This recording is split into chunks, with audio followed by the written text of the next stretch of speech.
Hello. Can you see me? Can everybody hear me? Give yourself a pat on the back if you know where that's from. I've just knocked the camera again. Hang on.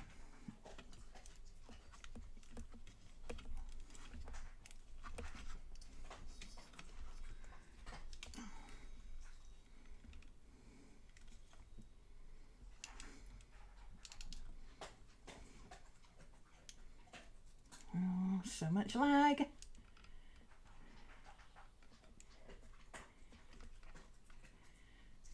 Okay. There we go. Hi guys, how you doing? Gosh, lots of people in straight away. Excellent. Can see and hear. Hi Kath. Marge, Tabitha, Tans, Paula, Busy Mom, going crazy. KK! Woohoo! KK made it! Did you have a nice nap? Scarlet Moon, Cody, hi. Moon Tiger, hey, haven't seen you in a bit. Burgess, Risha, Ingvild Choisen, Jane, Misty, Viv, Jen, Banda. Gosh, lots of people I haven't seen in ages. He had a nice nap. Brilliant. So, when I look over there, it's because I'm just checking that my screen is on camera and that what you're seeing is actually fitting in, because what I'm seeing on this screen where I'm looking at chat, there's about a 5-minute lag. So I can't go by what's on there. So if I'm looking over there, it's just because I'm checking that I'm on screen. But I do have this handy piece of wood here that, in theory, when I put my book down, you should be able to see exactly what I'm doing. That's the plan. And speaking of plans, oh, that was a hell of a segue. One Book July, guys. One Book July 2019. I didn't put the link to Vicky's video in the down bar. Sorry about that. I meant to do that. Cody, would you be a doll and dig up the link for Vicky's video, just in case anybody hasn't seen it, please? Normally I do the intro video for One Book July, but this year we bandied around a few ideas that people had mentioned and given us, we had quite a few different ideas that people said, because we were not at a bit of a loss, but we weren't entirely sure what we were going to do. We had a few ideas, but nothing was really, ooh, that's good. Usually we have an idea and it's like, we're all really excited about it. And we had a few ideas and none of us were very excited about any of them, even the people who came up with them. And then we threw around these various different things that people had responded to Carrie's mag and said, what about this? What about that? And from that came Vicky, who ran into Viber one day. I'm pretty sure she did the equivalent of running in with half wet hair because she'd just had a shower and she'd come up with this idea. Why don't we do this? And we all went, yeah! And that's how One Book July, the bullet journal method, was born. It wasn't my idea this year. Well, it wasn't. It's never just my idea, but I wasn't the one who posited the idea and then we fleshed it out between us. It was Vicky's. So I said, well, you know what? Why don't you do the intro video? You were the one who came up with it. You obviously have a plan in your head of how you think it will look. And that is why I haven't done the intro video. So everybody, please, hey Ash, please stop messaging me and asking me if I'm putting up a One Book July video this month. Okay? Oh, hi baby. That's my Baba. Hi baby girl. Do you want to sit in there? Do you want to sit under there? There you go, sweet pea. Mummy's put 2 desks together and now both puppies can sit under the desks and get attention. There you go, my love. Kelly, hi. First time here, going to give BuJo a try. Fantastic. Because obviously we've talked about this now since Vicky came up with the idea, and we all said, do it, make it so. Because obviously we needed to get a video out. But we've bandied around ideas since and what we're doing. Normally we don't discuss it. We'd usually just like, whatever. We'll just go and do our own thing because we work very differently. But this time we're all quite excited about the bullet journal thing because it goes back to the very thing that we said right at the beginning. Now, don't email me, okay? Pretty planning is fine. If you like pretty planning, that's great. Go and do it. I don't care what you do. Same if you like journaling or whatever. The thing is that a lot of people look at the pretty planning bits, or they try and watch videos about planning, and basically all they get is people decorating with washi tape. And that's not planning. That's decorating with washi tape. It's a different thing. And we noticed that when Ryder Carroll's bullet journal thing came up, and none of us are claiming to have been perfect at it at all, okay? But all the decorative planners came out and, you know, fantastically, people started doing creative stuff and all that kind of thing. It was brilliant, but it wasn't really the bullet journaling that Ryder had originally envisaged. I have a sneaking suspicion that's why the book started to happen.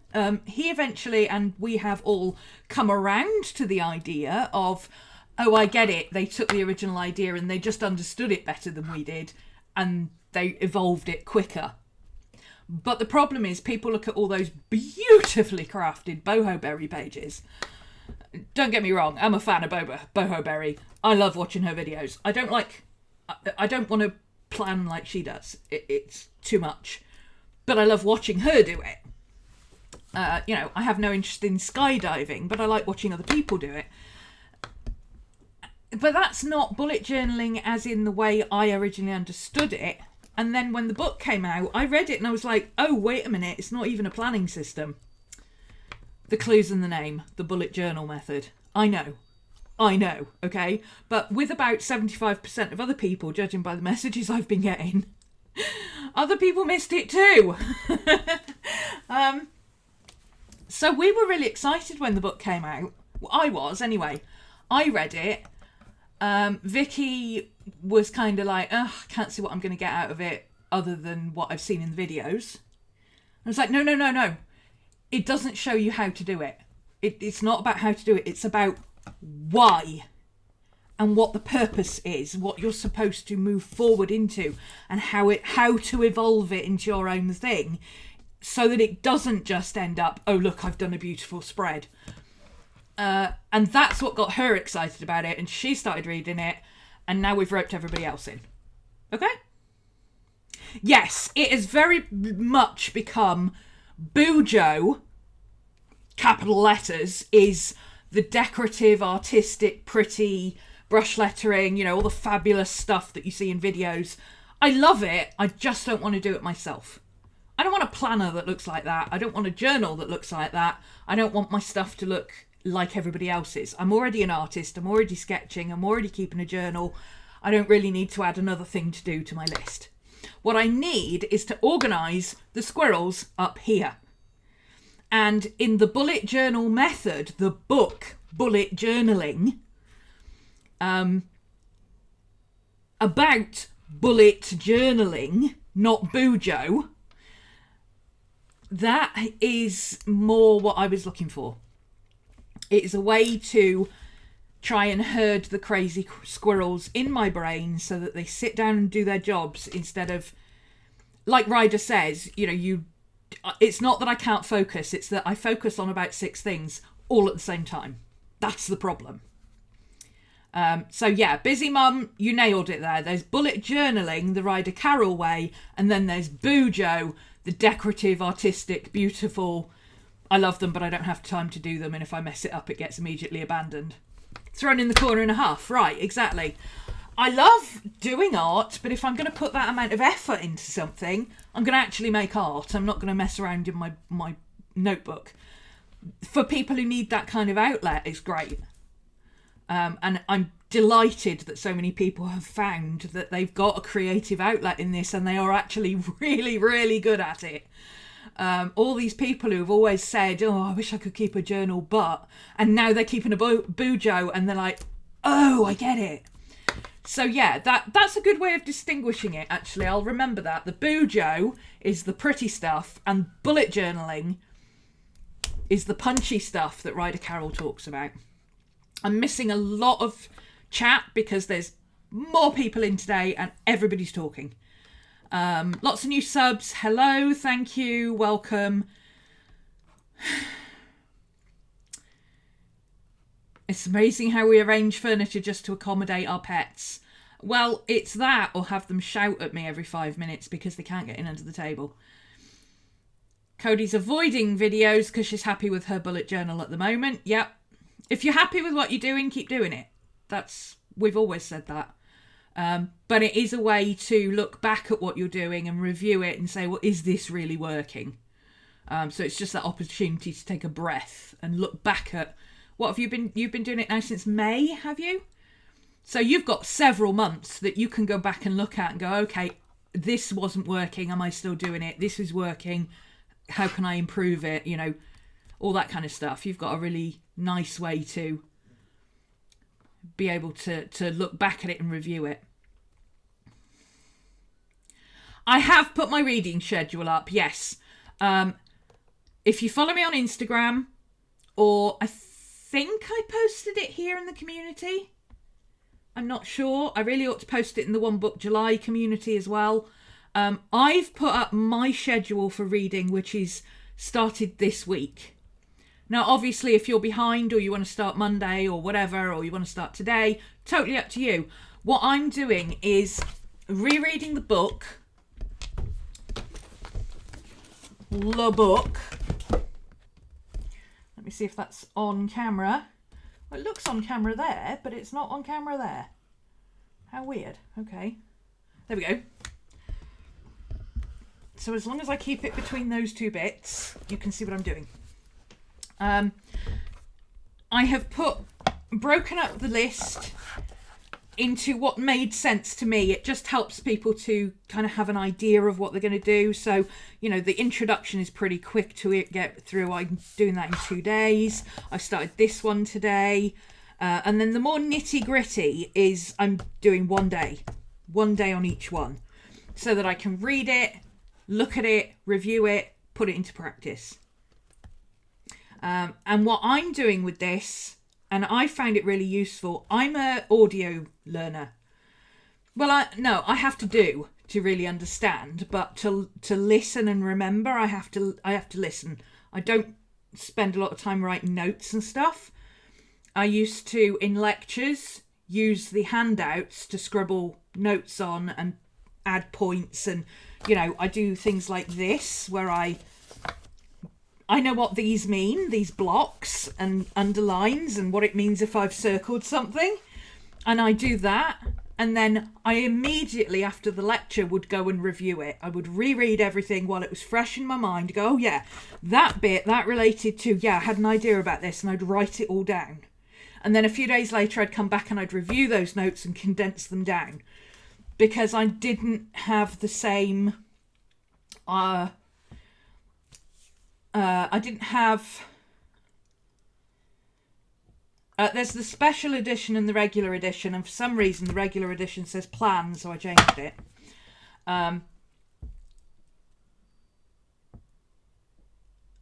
You've thrown me now. Yeah, for me it's about constantly reviewing. Otherwise I get to the end and then I'm like, right, let's review this, and there's a mountain of notes like this. I'm like, no, that's not going to happen. I've got to do it as I go. So, my setup, that's what I'm here to talk about today. That's the intro. If you need to go and watch Vicky's video, Cody is being brilliant. She's putting links in to the different pages, the different bits and pieces, everything. Thank you, Cody. You're a doll. So this is just my intro and how I'm approaching it. If you want to do something different, you go do something different. And nobody is saying that you have to do bullet journaling this way. What we're saying is, this is what bullet journaling actually was meant to be. Look at this, decide how much of it is useful, and what you can evolve it into for you. And if part of that is adding beautifully decorated pages, then that's fine. But first look at this and see what the ground structure is. That's what One Book July is all about. One book, one pen, back to basics. What do I really need? You get to day 2, straight away you're like, oh my God, I cannot function without a monthly planner. What the hell was I thinking? So you get a monthly planner drawn in. How do you want... Same with this, this has a vertical calendar. I've got a vertical calendar. You use a vertical calendar for 3 days. You're like, oh my God, I can't function like this. This is for one thing. My calendar is for something else. And you draw in a grid calendar because that's what works for you. So that's what I'm doing.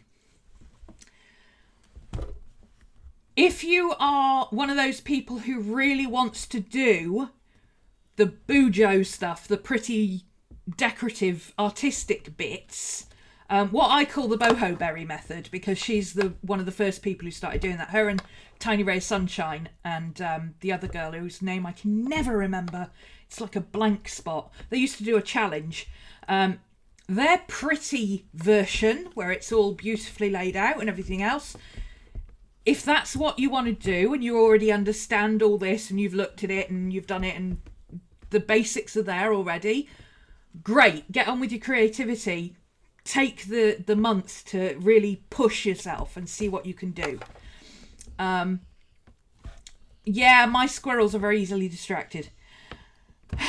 And not just one of them. There's like several squirrels up here and they all look in different directions all at the same time.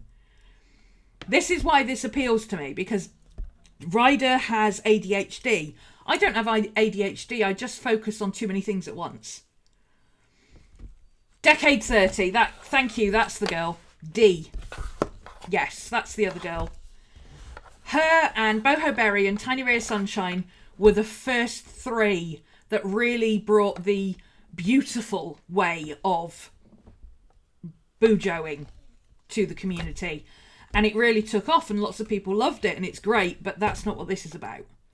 So I really do recommend that you read the book, even if you're very much an advocate of the artistic side, because there's bits and pieces in here that will give you ideas for how you can make your tracker more effective so that you actually use it. Also, check out Bullet Journaling on YouTube. Sorry, Bullet Journal on YouTube. Ryder has a whopping hour or so of videos. And one of them talks about using habit trackers and how you can, instead of just drawing out a habit tracker for the month, he doesn't even do that.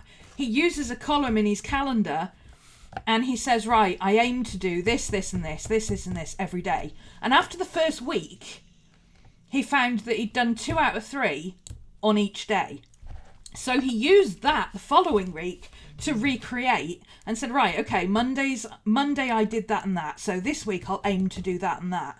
And then Tuesday I did that and that. So I'll aim to do that again. And he started changing his tracker to match his habits instead of every day I must do all of this. It was more a case of, well, I want to make sure I do it at least a couple of times a week.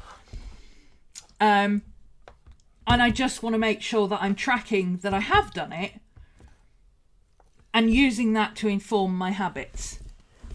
He's got a brilliant journal on it, a brilliant video on it. All of his videos are about 4 minutes long. Go and watch all of them. Start with the Start Here one.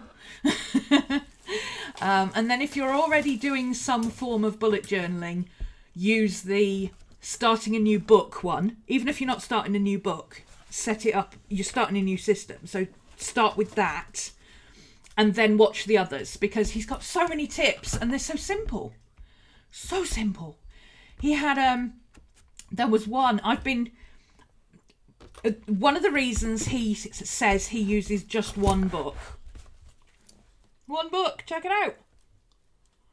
One book was to eliminate the stress of having to decide every day, do I need this book? Do I need that book? Should I take this book? Having a separate book for another client. Oh, I've got to take that book for that client, but I also need that book because I've got another meeting with that one tomorrow and I'm going to be away overnight, so I need to take that. And he said instead of doing all that, he just collects everything in here and he uses this as a collection system. And that was, this is basically an inbox, and that was revolutionary to me to see him explain it like that. Because one of the things that I've had a lot with, well, I want one book, but, you know, when I was a student, I used to do everything in one book. I'd get through basically one of these in about 3 weeks. I used to go through 2 or 3 a semester. And it had everything in it. Absolutely everything. I've got an entire blanket chest full of books like that from my university years. If it wasn't written in my book, it didn't get done. It didn't happen. Didn't exist. These days, if it's not on YouTube, it didn't happen. But for me, if it wasn't in my book, it didn't happen. And I used to constantly go back and review things and look at things and check things and revisit things, all sorts. And that's what I've really been missing from being able to have, for want of a better word, an everyday carry. Of course, the problem is, or one of the problems is, I'm a professional artist. I need a sketchbook. And not only that, but unlike somebody who maybe does art for just as a hobby and just, you know, wanders off to a coffee shop every so often and does a bit of watercolour, I do all sorts of art. So I have sketchbooks, plural. As fat ones, thin ones, tall ones, little ones, short ones, fat ones, ones that are the same way, same size, but all open in different ways, you know. And I could want to use any one of those books at any time. So then immediately I've got my book. I've got my book. I don't call it a bullet journal or whatever. I just call it my book. That's what it is in my head. I've always called it that. I've got my book. But then I have to have my sketchbook. Oh. Hang on a minute. There's the problem straight away. But you would think that the answer is, well, then do sketching in here. But I don't want to, because this is not sketching paper. This is not a sketchbook. Yes, I might doodle in it, or I might do thumbnails or ideas or stuff like that, but this is not a sketchbook for practice and doing art and all that kind of stuff. That's not what this is. So how do I get round that? And then the answer was so flipping simple. He answered a question on one of his Q&As about how do you deal with paperwork that other people give you? And he said, well, I just stick it in my journal. But if it's something like a form that I regularly have to fill in, I put one in the back of my book that I keep with me. And then when I get home, I file them away. So he literally had like, this person, I've got a receipt here. Right, this needs to get filed away when I get home, right? So what do? You shove them in the back pocket of your book. And then you forget about them, right? Until they get so crumpled up in the back that you try and put something in and it won't come out. And you go, what the hell's stopping that? And then you find a receipt from like 12 months ago. It happens. It's all the time, right? Happens to me. Instead, what he does is he just puts it in today's daily log. There's my thing. And when he gets home, he reviews his pages. or later that day, or when he's got 5 minutes, whatever, and he will then do something with that receipt. He will log that receipt, he will file it away, take a photo of it, whatever he needs to do. And then it's not in his bullet journal anymore.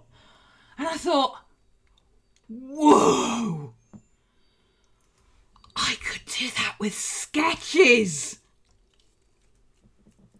And then there was squealing, and I ran into Viber, and I told the girls all about it. I was like, oh my god, I've got the answer. So, here's what I've done to negate having to carry my sketchbook. 2 things. Mind blown, right? That's me.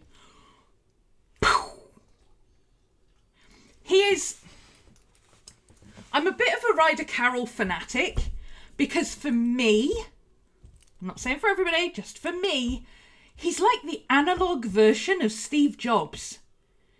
He takes things that are so complex and he whittles away at them until there's like 3 things left.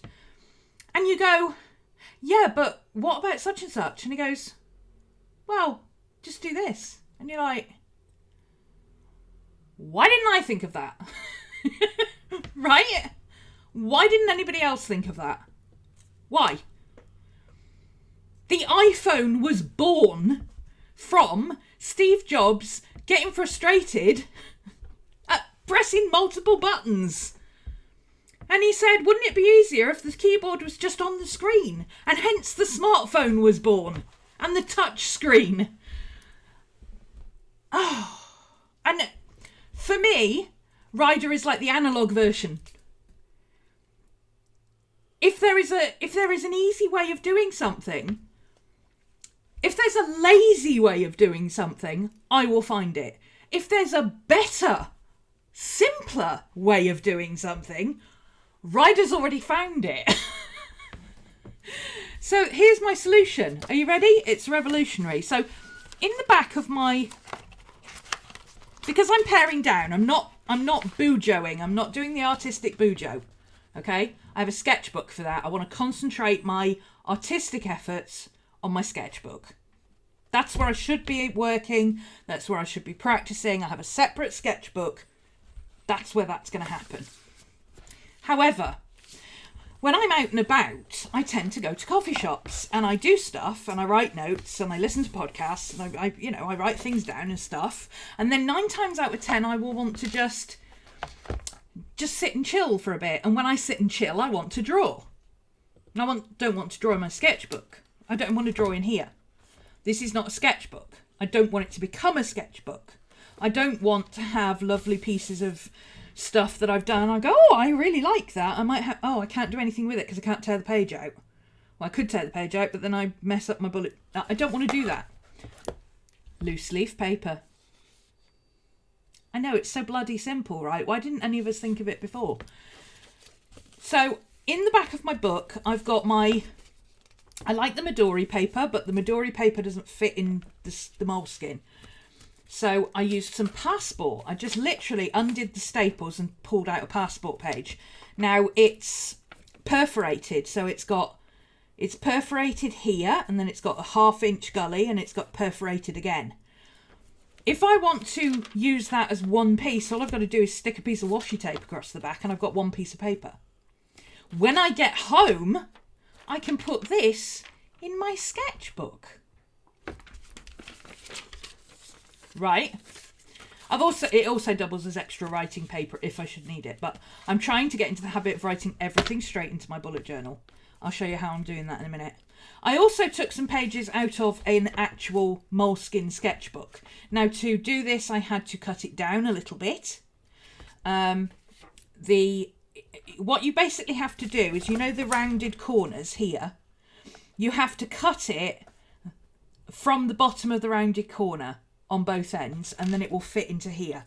I don't know who came up with the idea of having it so that they didn't actually fit in the pocket that's designed for the pages that go in the... Design flaw. Okay, design flaw. However, I just cut it off. Which actually means that these pages are smaller than the ones that go in my sketchbook. So I can washi tape them in, I can tape them in, I can glue them in, I can do whatever I want. Okay? So that's my 2 types of sketch paper. And then I did have a couple of index cards that are watercolour paper. And a couple of index cards. Because when I write notes for lectures and stuff, or classes, I like to have them on index cards. That's some more white sketch paper. This is cream, obviously. I've obviously taken out my watercolour paper. Oh, I used it. I had 2 sheets of watercolour paper and I used it yesterday. See, it works. And then the only other thing I've got in this pocket is my stickers. Because you know I love my stickers. I'm not in any way, shape or form doing pretty planning. However, I am journaling in here. And that means I like to have ways of seeing what's what. I'm a very visual person. I don't want to be bothered with doodling and stuff. I'd rather just put a sticker on the page. I'm lazy. And I have 100 of these stickers. So I'm just going to use stickers because I like stickers. Sue me. Okay, so sticker artwork from By Bun, Roxanne Coble. Go and check out her Etsy shop. This is one of the stickers she sent me. They're awesome. This is my bullet journal. Don't worry about the phone number and everything. That's my work stuff anyway, so it's public knowledge. Okay. I have decided not to start putting stickers and stuff in. If I come across a sticker or a card or whatever that I feel I want to keep, I will put it on the day that it goes with. I'm not going to just cover this in stickers. I want this to be practical. So here I've got my 2019 calendar, which I've put down with some book tape so that I can write on it with a Chinograph or whatever if I want to, or a friction pen, and then I can wipe it off and sorted. And then I've got a couple of post-it notes, and literally just 2 of each. Not a big stack, nothing like that. I don't plan on using post-it notes, okay? I'm not going to use post-it notes. What I want is to have, when somebody says, oh, can you write down such and such for me? I don't want to be tearing bits out of my book. I don't want to be having to use sketchbook paper. I want to be able to write it on a post-it note and go, here you go. Same with this. This is a book rec that I need to remember to give to somebody. So I've written it on a post-it note. Maddie just farted and it smells really bad. Oh my God. Sorry.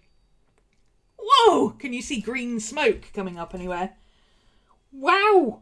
That's gross. Whew! Might have to open the window in a minute. Yeah. So I wrote it in my bullet journal. Give Matt the book rec. And then I've written it on here already. So all I've got to do when I see him next is remember, oh, I've got that written on a post-it note, and give him the post-it note. Same if people want to give me information, like hell are they writing in my book, they can write on a post-it note. Because you can get away with that. You can say, oh, I've got some post-it notes, hang on. And then I can stick it in my book and I won't lose it. Right? So, that's my setup. That's it. I have started in my bullet journal already because obviously doing One Book July as leaders, we normally start a week in advance so that we've got something to show you when we do our introductions. Here's where I'm starting at. We don't just wait till the 1st of July and go, we don't know what we're doing either. I'm sorry I'm not catching up with chat. I can't read that fast. There's so much chat going on. I can't. I'm trusting that Cody is looking after things for me and she will let me know if anything is urgent. I will scan back through for questions and stuff in a minute. Here, page flags. Now these are the clear ones. I use these a lot, not only when I'm reading in books to highlight stuff, but also in my bullet journal. I use them as page flags down here. You'll see in a minute. I also highlight with them. I can't be arsed with carrying 7 different colours of friction pens. Okay, I want one pen. I've got one pen. It's got 4 colours. It's a lovely shiny pen. Thank you very much, Amber. I kind of wish it had a pencil in it as well, but hey, I'm an artist. I've usually got a pencil with me. It doesn't really matter. So in this useless page here, Oh, this is a Moleskine expanded, by the way. 400 very juicy pages, and not much bigger or heavier than a sketchbook version, I might add. On these two useless pages, I've put my page flags so they don't get messed up. And then I've used this page just in pencil to mark off the format that I'm using. So this is the dot grid. It's really nice. I usually have an issue with dot grids. They're usually too dark, but it's Moleskine, so it doesn't bother me because it's not dark. It's easy to ignore. Usually it makes my eyes go funny, but it's easy to ignore. And it kind of looks blank once you've written on it. I like that. The only thing I don't like is that it doesn't have the top margin, because I use the top margin a lot for notes, and I use the bottom margin for notes. That disappointed me somewhat, that it didn't have the top and bottom margins. So I've put in the top and bottom margins, and every time I start a page, I just rule off the top 3 lines. I'm going through, putting in my pieces of... putting my page numbers in the bottom thing, which automatically keeps that clear. Yeah, I always put my journal pages at the bottom, because that way when you're flicking through it's really easy to find the number. A lot of people put them in the middle, but then you've got to open your book to find it. If you've got your page numbers down here, you can flick through and find it really quickly. So on that page, all I've got is I've split it up, so I've got my title header. So anytime I want a header, all I've got to do is go, oh, that line there, until I get used to how far down it is. I know that it's 24 by 12 across, so I only have to count in 12, and then that's half, which makes it really easy. 24 is really easy. Even I can do that maths for 3 columns or 4 columns or whatever. I'm putting my title at the top and my date and subtitle here, which is what I normally do. And I've marked off both the full height from this line, so ignoring the header that I've included. It's 21 altogether, with a half square at each end. So I've done 3.5 at the top. I just count 3. And then this is 36. So it's 18. Again, it's really easy to divide it. Oh, Moleskine have made it so easy to divide it up, because your 2 and your 3 times table is the one that everybody knows. Okay, you might have to go through and go 6 3s, you might have to go through and work it out, but it's really easy. If you want to divide 36 by 3, you go, oh, wait a minute, that's 13 would be 18 would be half. Oh, 9 is 4.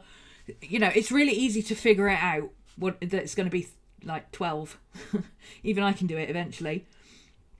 18 is half. And then I've also, next to it, I've marked off 5s. Because I find 5s are a good number if you're doing any kind of a grid. So I've done the 5s. The 5s going that way is easy because it's 24 between the 2 dots, and then you've got 2 halves, so it's 25.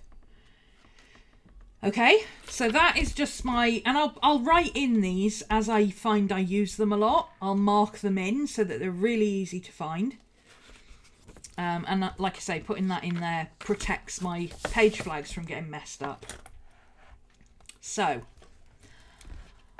I've never been a fan of an index. I've never seen the point of an index. I'm like, well, if you've got your numbers written in the pages, why do you need an index? But I'm doing it anyway, okay? Because it's starting to make sense to me.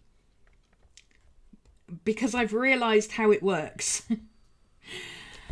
Because he doesn't just... I always assumed, stupidly, that the index, and it looks like it if you watch the first video, it's literally just page 3 and 4, future log, page 3 and 4, June, page 5 and 6, daily log, page 7 and 8, 1 but July, page 9 and 10, daily log again, page 11 and 12, and that's not how he does it. It's not how he does it at all. He does future log, page 3 to 4, June, page 5 to 6, daily logs, page 7 to 8, 11 to 12, and the next one, and the next one, and the next one. 1 book July, page 9 to 10, and the next one, and the next one, and the next one. So you have all your pages that relate to that. And then when you run out of room there for your daily logs, either you start your next month or you start when it's convenient or whatever. And I was like, that's genius. Freaking genius. Similarly, he put signifiers next to things like One Book July. I've got 9 and 10 and I can fit another one there. Stupidly, I've written Urban Sketches Stoke right underneath it. So I don't have any room there to put more than 2, maybe 3. But I put a signifier by it. So I know that signifier is for One Book July in June and July. So all I've got to do is look for that signifier. He's a designer first and foremost. A designer first and foremost. And it shows. He's just got simple solutions for stuff, and that's what I like. If it takes me time to learn how to do it, it ain't gonna happen. Which is why I'm not really using his key, because I have my own key that's entrenched in my brain. My task boxes will forever be boxes, no matter how many times he says it's bullet points. I don't care, okay? Bullet points for me is notes. You have bullet point slides at school with a title, and then you have note, point 1, point 2, point 3. They are points. They're not tasks. Tasks are little boxes that you tick off. They always will be for me. I can't change it round. It would be too much effort.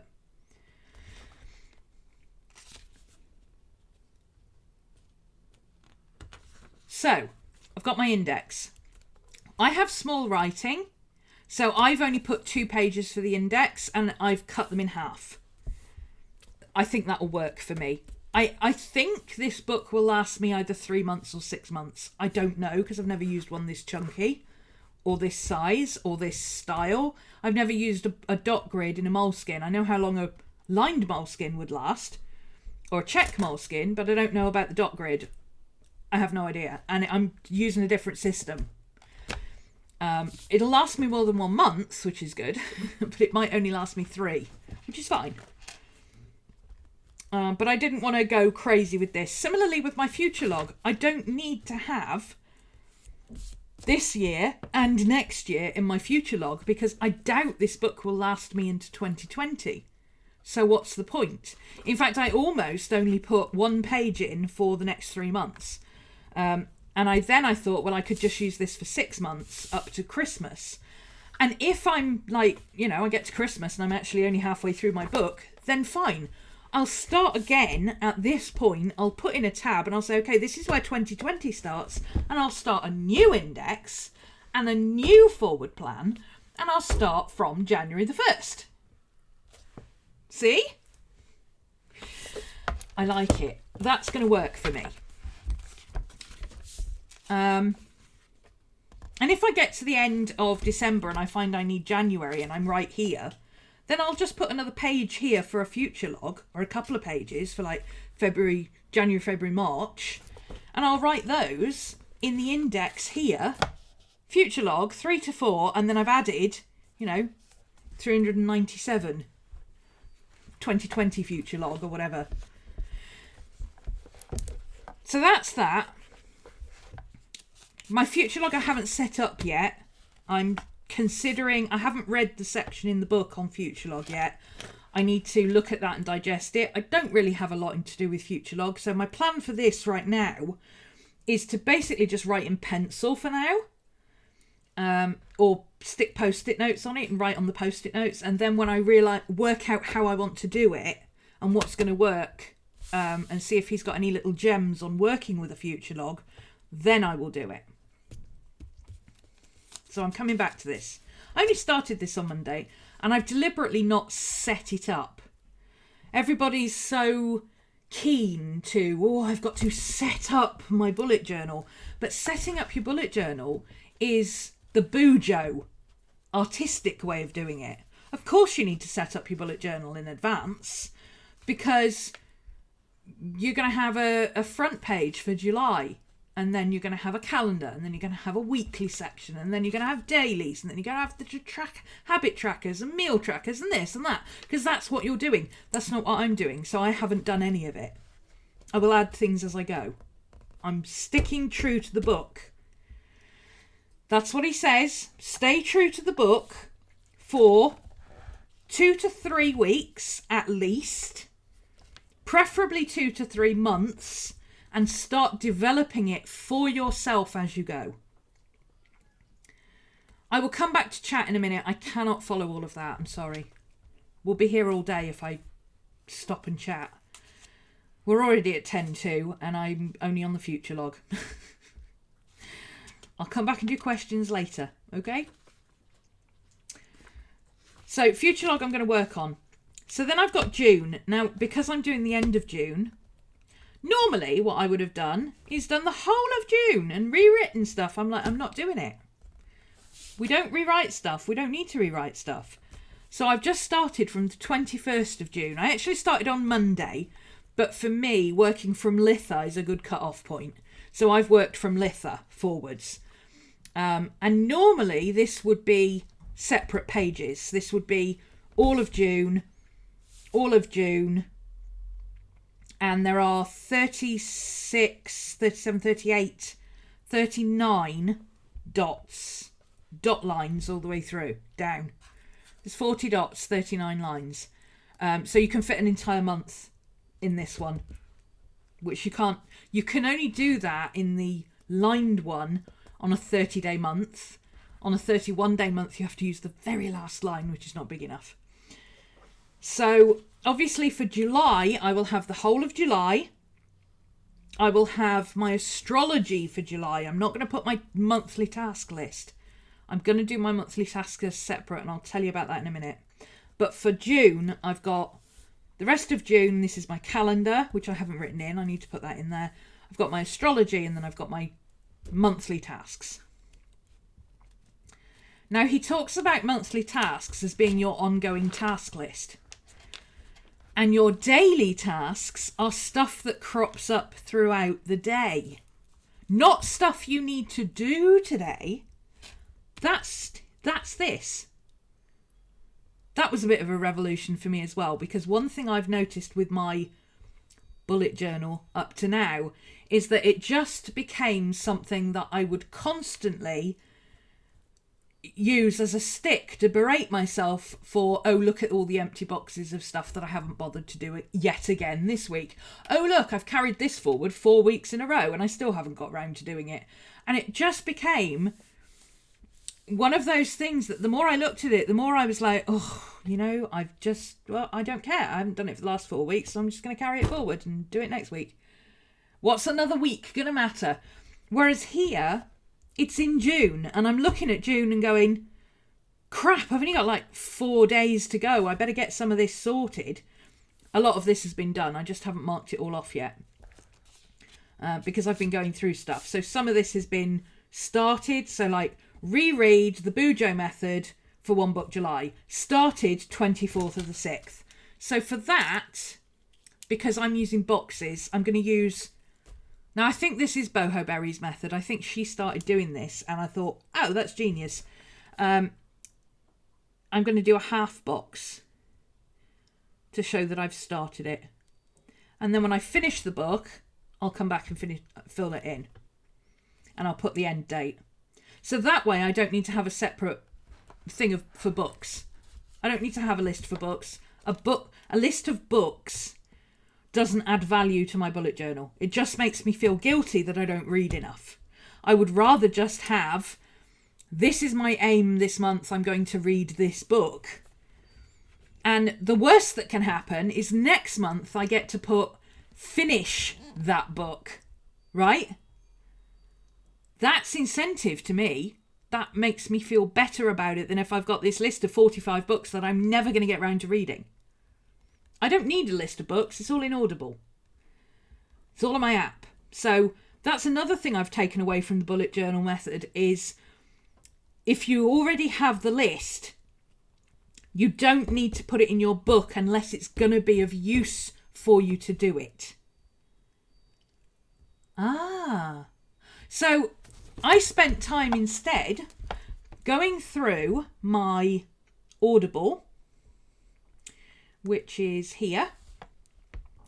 And instead of writing a list of everything in here and doing tick boxes and blah, blah, blah, I spent the time to go through my list on my cloud, marked off everything I'd finished, marked off everything I wanted to read again, and then, you know, I can filter this by stuff I've finished so I can find books that I haven't read yet. I can star books that I want to read next. And what I'm doing is, as I've marked that I've finished a book, I'm going in and leaving a review.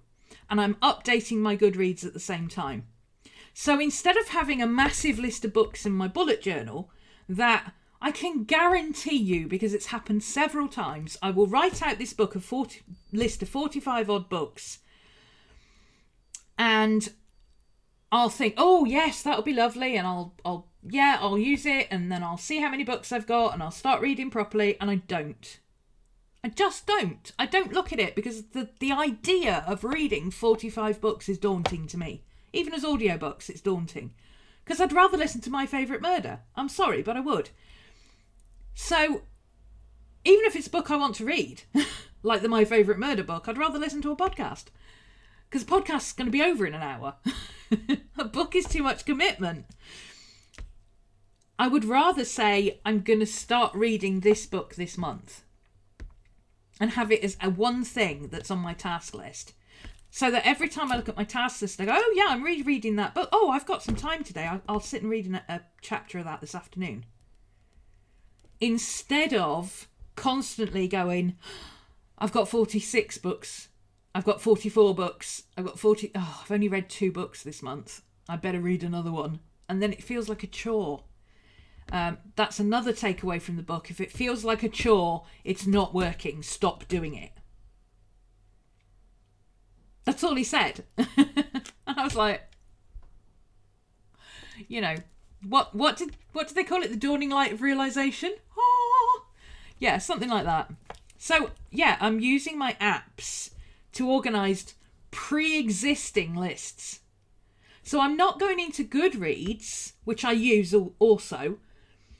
My Goodreads is a list of books that people have recommended me that I think, oh, I fancy reading that. Or, you know, it pops up, somebody else has put it on their thing and I catch a glimpse of it and what they thought of it. And I go, oh, that sounds interesting. I might read that. And it's basically a list of books I want to read. So that when I'm looking on Audible and I'm like, oh, I've got 4 credits, I should probably get some books with that. I go into Goodreads and I look and I say, oh, okay, I've got these 6 books that people have either recommended or I thought looked interesting. Oh, that one looks interesting this month. I'll get that one. Everything else is on here. So pre-existing lists, because I don't want to have to go into Goodreads and recreate this list. If I'm going to do that, I might as well just write it down. It'd be faster. I don't want to write it down. Anyway, so yeah, using your apps. Use your apps. Speaking of apps, and this is how I'm getting around what I was talking about with the sketchbook. When I'm going out to coffee shops and stuff, I plan, I write, and I sketch. So I need my bullet journal. If I'm going out to sketch, I wouldn't take this. Or I wouldn't want to take this, because I'd probably take my big sketchbook if I'm going out to sketch. Specifically, if I'm going out with Urban Sketches. So then what do I do with, oh, but I haven't got my bullet journal? How do I combat it that way? Because, yeah, I could put a few bits of paper in the back of my bullet journal, in the back of my sketchbook, or a couple of post-it notes in the back of my sketchbook, and then transfer them to my bullet journal when I get home. But isn't that going back to the original problem of having a desk full of post-it notes? I don't want to do that. There's an app for that. It's called the Bullet Journal Companion, apparently. I forgot I downloaded this because I looked at it and I was like, everything disappears after 48 hours. What's the point of that? Well, if you're keeping a digital bullet journal, it doesn't work because it does literally disappear after 48 hours. Okay, do not use this as an online version. If you want to do bullet journaling and you need to do it digitally because, I was talking to a girl yesterday who's got arthritis in her hands and she can't write for long periods. So touch screens are a godsend for her. Being able to text type or talk to text is fantastic. She can tell Siri to create things and it works. Google Keep. Yeah, Cody, you use Google Keep as well, don't you? Google Keep. I'll show you Google Keep, actually. I'll have to be a little bit careful because... Oh, do I have it on here? I might have taken it off. No, I took it off so I could put the bullet journal one on here. Google Keep is on there, and I can't show you that because I'm using it. Google Keep is literally like blocks. It looks like sticky notes, and it works everywhere. No matter how old your phone is, if it's a smartphone, it'll work. You can even use it on an old, original smart screen iPod. I know, because I've got one. I keep it in the car to keep my music on so that I don't wear out my phone battery. And I even have Google Keep on there. And it's super simple. It's literally like grabbing a Post-it note and going, right, do I want to make a note? Do I want to put a link? Or do I want to make a checklist? It's fabulous. And you can colour code them, all of it. If that's what you want, I strongly recommend using that for your bullet journal. If you want something super simple, that is literally just an ongoing list, do it tomorrow, where tomorrow is in brackets. That is a really good app. It's basically one page. You put everything in to be done today, and if you don't tick it off, it automatically carries over to tomorrow until you do it. So it's really good for, like, I've got a list of stuff here that I need to do when I go out to the post office. I could write a list in here. It's already listed here, stuff I need to do. There's about 8 things in here that I need to do when I get to the post office. I could put a collection in here. When I get to the post office, I need to do this. Or I could just put it on my phone in Google Keep, post office stuff, and then when I'm stood there with my phone in my hand because I use it for my post stuff, I can just go, right, I got to do that, done, tick it off, delete the post-it, finished. And then when I come back, I'll just tick them off here. Why write it all down again? And I don't even have to rewrite it because I can just take a photograph of this page and go, right, that one and that one and that one and that one and that one are all post. So that's how I'm doing that. This I'm going to use when I don't have this with me, because my phone never leaves my side. I've got elderly parents. I have issues myself. Also, I live on my own. I don't even go to the bathroom without my phone with me. I don't go and take a shower without my phone with me, because if I fall or I have a funny turn or something like that, I need to be able to get hold of somebody. You know? I carry my phone everywhere, and I finally got my mum to carry her phone everywhere. She's had to put it on a string round her neck, but I finally got her to carry her phone everywhere and keep it charged up. This I will use when I'm out sketching. I've got my big sketchbook, I'm carrying my stool, I've got my colours with me, I've got my coffee in one hand, I've got my camera in the other. I don't want to have to carry this book as well. I just don't. I'm too lazy.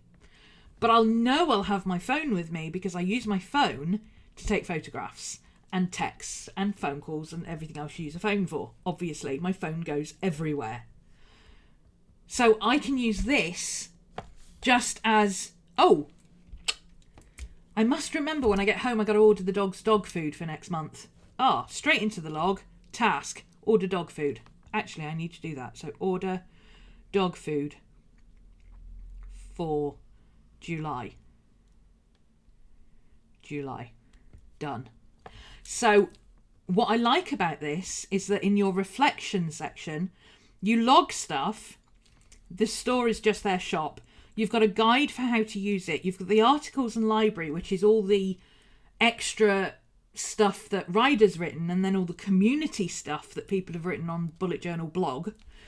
And then the reflection is your calendars. So it tells you how long you've got. So I've got I've got a thing there that says pick up meds, expires in 22 hours. And what I've done is I've set it up so that at 11 o'clock in the morning and 11 o'clock at night, it will put a thing on the front of my phone and send me a notification. I've got it here. There you go. Good morning, 11 o'clock. Time to reflect. Be sure to migrate your log entries into your bullet journal before they expire. My phone tells me what I need to do. I don't have to remember to do it. My phone will do it. And I can keep going, oh yeah, I can put that off. And then when I get to like 2 hours, I'll be like, okay, I really got to do this. Let's get it done. Let's do it now. Get it all done. Clear it down. Boom. Done. That's how that's going to work. So if I know I'm out all day and I don't have my bullet journal with me, I know when I get home that if I've had anything that I needed to log down or write down or take a note of or whatever, it'll be in here. And I've got 2 days to get it transferred out of here into there. That's easy. I can do that while I have a cup of coffee the next day. But like I say, if you want to actually do digital bullet journaling, that doesn't work because it doesn't save anything. The whole point is it's a companion to an analog system. I suggest Google Keep. Excuse me, I've used Google Keep for a long time. You can put photos and stuff in it, which is really handy. I keep a lot of my passwords and things and copy of my driver's license and my medical card and all that kind of stuff. I've even got a copy of all my insurance documents in Google Keep, and I've got it all filed away in little folders for where I can find it. It's all backed up on Google Drive automatically, and it automatically links in Google Calendar if you use that as well. So everything is linked. I love Google. I don't care if they're taking over the earth, frankly. I love them. I wish they'd sort out their YouTube monetization, but other than that, I love them.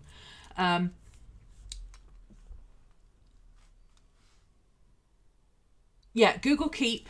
There's also OneNote. I don't like OneNote myself, but if you've got a Windows phone and a PC, I'm sure OneNote is probably the most efficient method.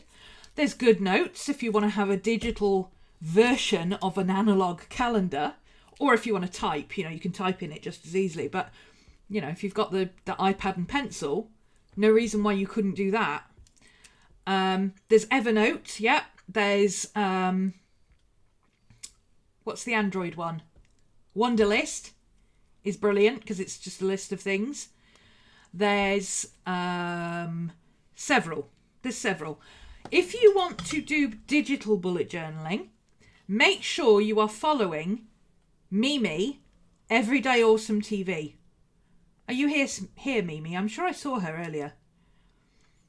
If you're here, wave so people can follow you. Everyday Awesome TV. It's got dots in between it. She's going to be exploring. She does written journaling and planning and bullet journaling. Digital. There she is. She does digital planners. So she not only creates digital planners that look like an ordinary planner, but she does digital apps and all sorts. And she's here. Excellent. Thank you. She is fantastic at being able to integrate it all and make it all work seamlessly. And she uses iPhone, Android, iPad, Samsung, you name it, she's got it. So if you've got any questions about that, just go and ask her. I'm a Mac girl. I don't use, since I stopped teaching PC stuff and Excel and all that kind of thing, I've swapped to Mac. So unless it's iPhone related, I don't know. Okay? But Google is universal. And the bullet journal app is available on Android as well now. Sorry, I needed to just remind you of that.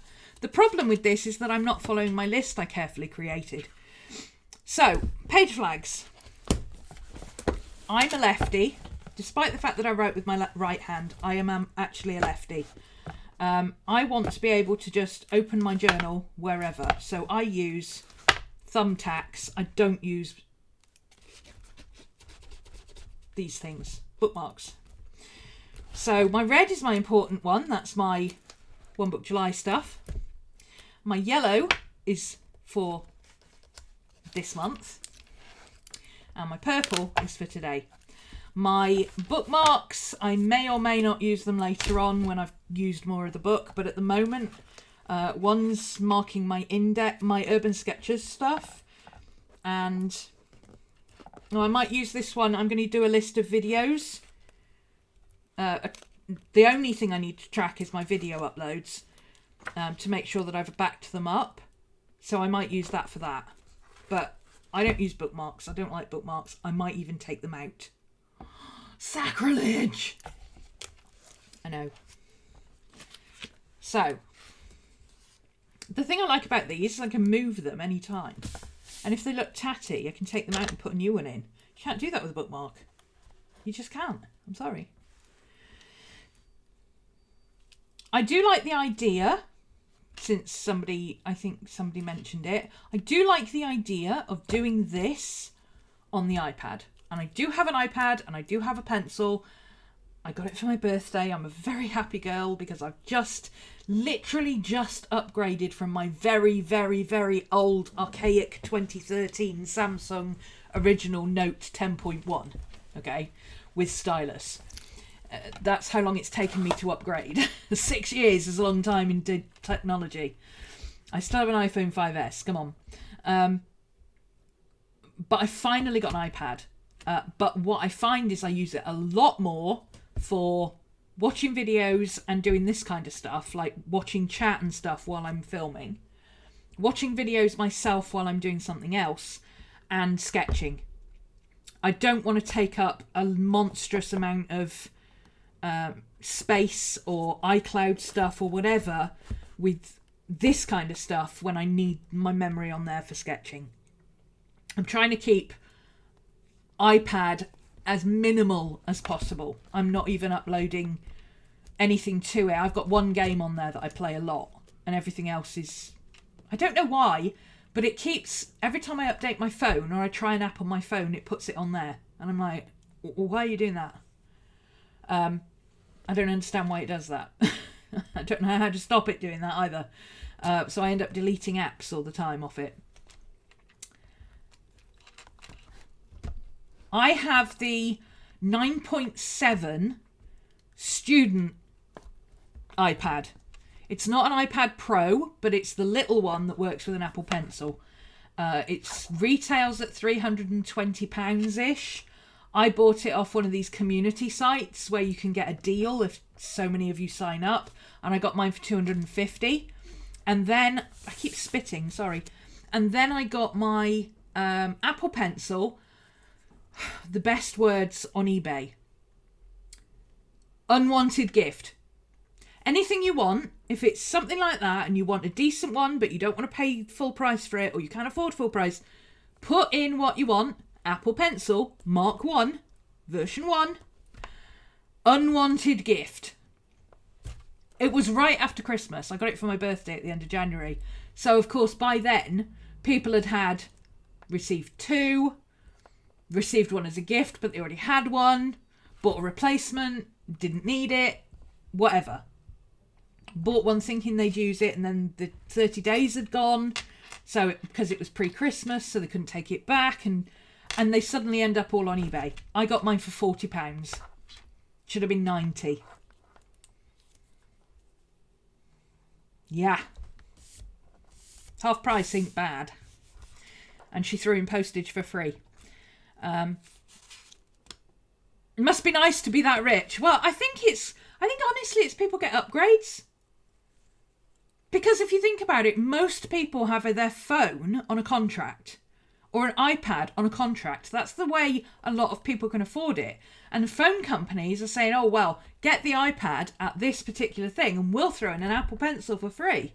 Well, if you've already got an iPad and you're upgrading, you've just got a new Apple Pencil, you've already got one. If you're on the third upgrade, you've got 3 now. So why would you keep yet another new one? You'd retire the old one, or you'd maybe keep it as a spare, or you put the brand new one on eBay and make a few bucks. Trying to get away from Microsoft products. I don't have any beef with Microsoft. They're perfectly serviceable and useful, but they are business products. They are not creative products. For me as a creative, it took me far too long between 2006 when I started. And, it was my anniversary on YouTube last week, by the way. 10 years on YouTube on the 22nd. I didn't put that in my bullet journal. I should have put that in, shouldn't I? What was I saying? As a creative, it took me far too long to find a decent video editing product. Until recently, suddenly Adobe's come out with all this creative suite stuff and they've put it on renting so you don't have to pay £800 every 2 years to have it upgraded and all that stuff. When you throw in all the additional creative software like Photoshop and video editing and this and that and everything else, it's easier to buy an Apple, which will cost you 3 times as much, but you don't have to buy anything extra. I like their privacy policies too. Yeah, that's a whole other thing. I might do a video on why I've switched to Apple as a creative instead of using Microsoft. If you're interested in that, leave a comment below after the video, because they disappear otherwise. After the video, if you're interested in me doing a video why I've moved to Microsoft completely versus Microsoft, Apple versus Microsoft, let me know. Because I'm not one of those people who's like, oh, Apple are amazing, Microsoft are rubbish. I'm not like that at all. When I taught Microsoft and Microsoft Office and Excel and all that stuff, I was a whiz kid with it. I taught it for many, many, many years. I was a huge proponent of it. But even then, I was like, if you're not into this stuff or you don't use it every day, you don't have a use for spreadsheets, you need to edit videos and stuff like that, go and get yourself an Apple because it's going to work so much better for you. And that was at a time when I didn't know very much about Apple, except that everybody creative I knew said, no, this is... Comment below. Yeah, well, you have to comment after the video below, like you would normally in the comments, rather than in live chat. Otherwise, I won't see it. It disappears. If you comment below, it disappears after the video finishes.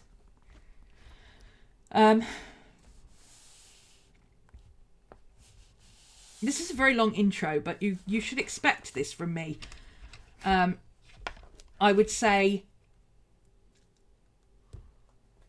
yeah, there's lots of reasons why I have switched to Apple. I'm not saying it works for everybody any more than I'm saying the bullet journal method works for everybody or ring binders work for everybody. Everybody has different needs and different expectations, and if you're not prepared to spend a lot of money, then of course you're going to buy a PC. Of course you are. But for me, versus the amount I had to pay for stuff on Microsoft versus having everything all included in the Apple and not even having to add extra RAM. I mean, usually you get a PC, you have to buy extra RAM as well. My iMac's got 16 gig of RAM. How could I possibly add any more? What would I do with it? And it still works perfectly and you don't have to wait for it to update. Exactly. I'll do it a separate video. Let's stick to bullet journaling. Focus. Okay, I need to put my light on, actually. I'm losing the light. There we go. That's better. It doesn't make much difference to you, but it helps me because I can see now. Right. So now I've got my daily log. Now here's something that I've added. Like I say, I'm a visual person. But what I don't want is to be highlighting headers. Because if I'm highlighting headers, guess what? I'm carrying around another pen. And then I've got to decide on what colour pen. Am I going to have different colour pens for different colour things? Which one stands out? Oh, I don't like the grey. Oh, I don't like this. Oh, this one bleeds through. I can't be bothered with it. Stop it. So, Cody found my rings. Amber, that was like before Christmas. Cody found my rings. She told me exactly where they were. If she could tell me where my other necklace is, that would be great as well, because I've had to put my wolf on. I've lost my wolf and pentacle, Cody. So if you can find that for me, that would be great, because you're 3 for 3 at the moment. You're doing well. I have to keep doing this because I keep this moleskin paper. My nail varnish keeps coming off on it, and I have to keep erasing it. This is something I've done for me. Important pages my June month, my One Book July stuff will be done. My don't really need that, but important pages that I want to be able to find quickly, I'm going to put a box round. Okay. My daily logs, I'm just writing daily log at the top and that's it. So if it doesn't have a box around it, I know it's not an important page. I can just flip past it. That's one. Second, the reason I've got a 4-colour pen, when I do my reviews, I always write in black ink. Okay, always. But when I review things, I review it in coloured ink. So, do you have a drawer in your car or an extra bag? I don't think that's aimed at me, is it? Here's what I'm doing. When I review, I've got a vague colour thing in my head that blue is for me. Blue is my stuff. So blue in here is journaling or business stuff or things like that. Blue is just my stuff that I need to know. I need to know that I spent £25 on stuff yesterday and I had to pay £3 for an app on Tuesday. I need to know that because I need to log it in my finances for my tax. That's for me. When I journal, what I'm doing is putting in the time. And when I review, I go back. I don't do it at the time. I just put in the time and then I journal. When I review, I mark off. I colour the box in blue. This was a note I wrote down, but actually it could be part of my journaling. So I put a little T-bar there to mark it in blue. Okay. Red is for the project of the moment. So obviously right now the project of the moment is Midsummer Chronicles and One Book July. That's my projects of the moment. That's the things that I'm working on. So I need to be able to go back and review things. Projects, important stuff, matches my page flag. That's red. So yeah, on Monday I went through and I wrote down stuff for One Book July. What did I want to look at? So this is all my notes. It's not notes from the book. This is all my notes. What are we doing for One Book July? What do I need to do? Intro video for the challenge. Nope, Vicky's doing that. So I'm marking things off as tasks. I've also got goals. So my goals for One Book July, one thing to carry, integrating my bullet journal, planning, journal, pics, sketches, all together so I only have one thing to carry, but still being able to file it in different places. Keeping all my thoughts together, trying to manage this box of squirrels. I'm thinking of this book as my box of squirrels. Revisiting bullet journal, but this time as a journal and record book, not a planner. I've got a planner for those who want to know if I'm using my Hobonichi. Yes, I'm using my Hobonichi. I use it for work. I log everything in it for work. I use the weekly thing for my work tasks for the day. I use my schedule for my videos. I've got my yearly plan for when my classes are doing and what my discount codes are and when they're valid and everything else. And then my dailies, if I'm like, right, okay, in here I might put down, work out what we're going to do for this week's video on Saturday. So I will go to my Hobonichi when I'm going to do that, and that's where I'll put the notes for that video for Saturday, not in here. All of my class notes are together in one place. It has to be. My work stuff has to be separate. I have to be able to find it quickly. I don't want to be looking through 6 different books trying to find what we did last January.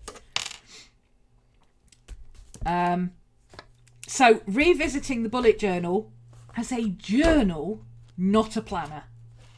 A collection system. What don't I need and what do I need to add? Of course, that's the purpose of One Book July. That's what I'm going to do. No setups, just the basics, develop it as you go. And then what I did was I put a yes, no, and maybe. So under yes, stuff that I know I'm going to need and I want to use and I want to keep in here.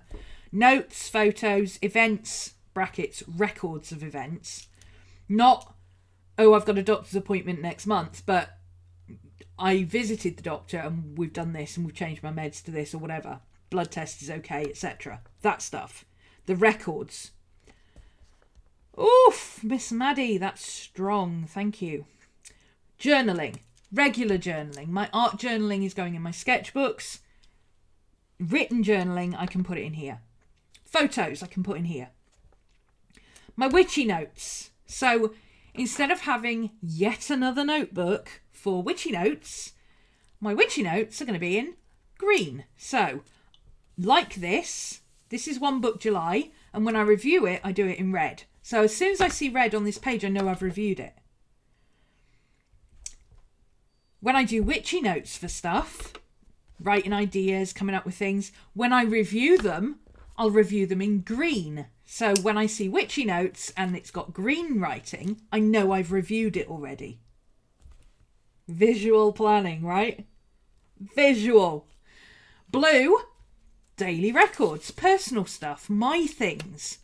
If I've got blue all over a daily record, guess what that means? That's right, it means I've reviewed it. I can always come in and write more notes. And what I would probably do when I review this again, my red notes, instead of just adding extra little bits, I'll probably have proper things that I want to put in and copy forward. So I'll use this. You know, I might even put a box and actually write it all in red. So that when I start seeing chunks of colour, I know I've revised it 2 or 3 times. No highlighter, just 4 colours of pen. I like it. And of course, this page flag indicates that it's the important page. So when I'm reviewing, when I've got 2 pages that I need, I'll just put another red page flag in. All of that is One Book July stuff.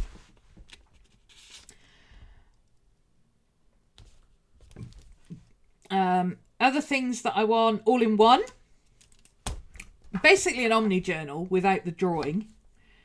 Use it all day, not just writing it once a day. I saw somebody who was talking about having tried journaling, written journaling for a week, and they felt it was a chore. And it was for me because they were sitting down at the end of the day and going, oh, right, I need to do my journal. And by the end of the week, they were at the point where they were like, oh, I've got into bed. Oh, I didn't write my journal. This needs to be something I work in all day, every day. It's got to always be in my hand. It's got to always be with me. I've now started. You'll notice that when I put my journal together, instead of just putting the thing on like that, like I do with a sketchbook, I do that. Now that serves 2 purposes. One, it means I can put my pen in there. And because this is wide, I can put a pencil in there as well if I need it. But also it means I can do that with my phone. So now, when I get into the habit of doing that with my phone all the time, guess what? I've always got my phone in my hand. I'll automatically think, oh, I'll take my book as well. Yes, that means I will take my book with me and put it on the shelf when I go to the loo, or, you know, put it with me and put it on the windowsill when I go and have a shower or whatever. I might not take my book if I'm going to have a shower because it would warp the pages. But that is what my phone is for. I'm going to have my phone anyway. So, you know, if I think of something, I can just do it in here. I've got a waterproof thing on my phone. It's not going to get wet. I can just put it in here and do it later if I'm in the room. But if I'm going somewhere, generally, I'm doing this all the time so that I remember I need to have this with me all the time. I can choose, you know, oh, I'm going to go out and sit in the garden and do some sketching. I don't need to take my bullet journal with me. I just take my iPad and my phone. I'm going for a shower. I don't need to take that with me. I'll just take my phone. I'm going to bed. Oh, no. I have a tendency to wake up at 4 o'clock in the morning and watch YouTube videos because I can't sleep. So I'll take all of that with me because then if I have an idea, I can put it in my journal. Right? So that's how I'm getting around that. You take your book everywhere with you. Yeah. I don't want to get this, start having it warp and stuff, because it's quite a big book. You're using very tiny little notebooks that you go through quite quickly, so it's not going to be a problem for you anyway. But for me, I don't want to do that. And also, I have things that I do, like taking the dogs out. I don't want to be carting this around if I'm taking the dogs out for a walk. I've already got treats and poop bags and hand sanitizer and everything else. I don't want to carry all that. I don't want to take my book with me. What I want to be able to do is take my phone. I've got my bullet journal on my phone. I can do that when I get back. But if my phone is always here with my journal, then I have to make that decision.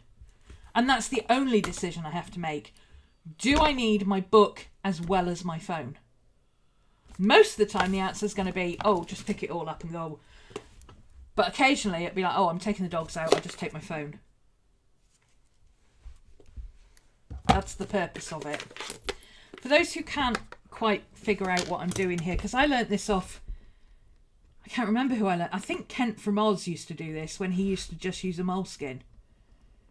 It was one of the lads in the planning community. I don't know if it was Steve or Kent or I can't remember. But one of them, you grab the elastic, and instead of putting it up and over like that, you grab it that way and you just hook it over that bottom like that. Yes, it twists. I don't care. It means I can put my pen in there. And yeah, you can put your pen on the top, but I find it more convenient to have my pen there.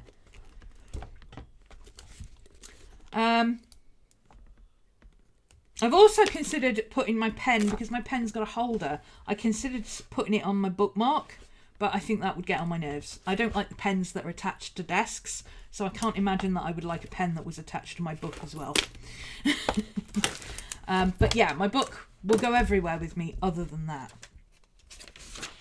So, daily logs. He says, although I noticed in his bullet journal he doesn't actually do it, he says, start a new page every day. Now, initially I thought, well, what about if you've only written like 2 lines in your book for that day? And then I'm like, are you kidding? 1, if I'm carrying it around all day, when am I ever only going to write 2 lines in it? 2, if I'm not writing more than 2 lines, I'm probably too sick to be bothering with it anyway, so just don't bother journaling that day. 3, can always fill it up with pictures, right? I've always got bits of paper and stuff that I want to stick in, like inspirational images, ideas for studios, things like that. And I don't like just shoving them on Pinterest, because what happens is Pinterest becomes what I call a digital graveyard, which is what happened to Evernote and why I don't use it anymore. If it isn't easily accessible to me, or I don't think to use it all the time, it just becomes an archived graveyard of dead stuff I'm never going to look at again. So what I use Evernote for now is all the PDF and Audible versions, you know, the AAC files and PDF downloads, Kindles, all that kind of stuff that I need backups of. They are all organised like a library in my Evernote. And for the size that you get, for the amount you pay, and the fact that I buy a moleskin regularly anyway, it's worth having that. It's worth paying the extra for that. Pinterest is a digital junk drawer. Exactly. It's the bits that you cut out of magazines and never actually do anything with. Well, now, when I cut something out of a magazine, guess what? I'll be able to flick through and go, okay, where have I got? Oh, I've got a daily log there. That's a blank space. I can put my magazine images in there. So I can go back and fill up these spaces with those bits of detritus that I find that I never know what to do with. They end up in my journal, in my visual journal that I have normally, no, I'm going to say used to keep. You know, the journals that I used to keep. Kind of like this, but not a bullet journal.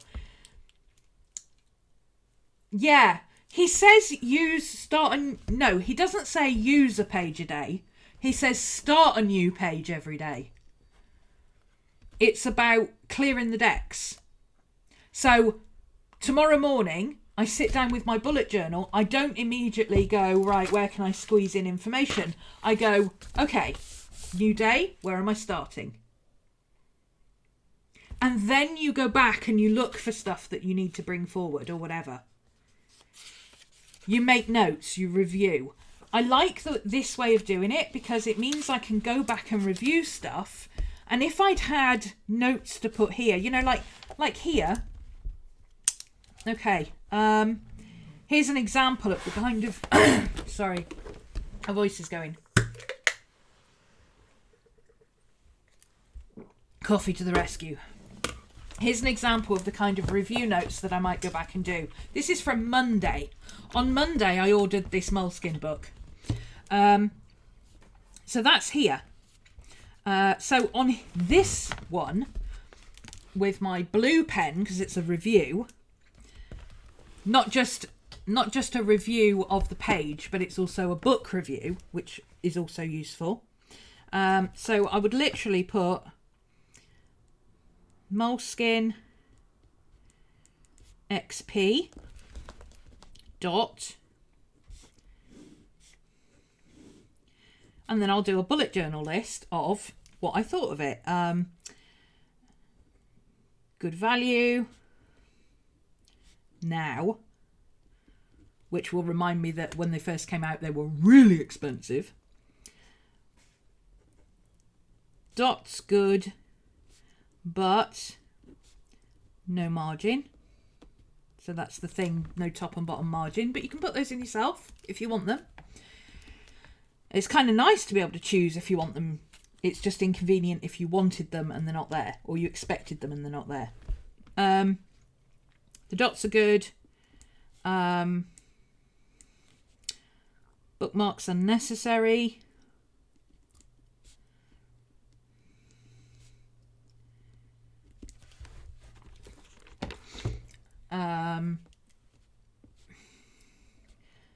Similar size, weight to Sketchbook Plus,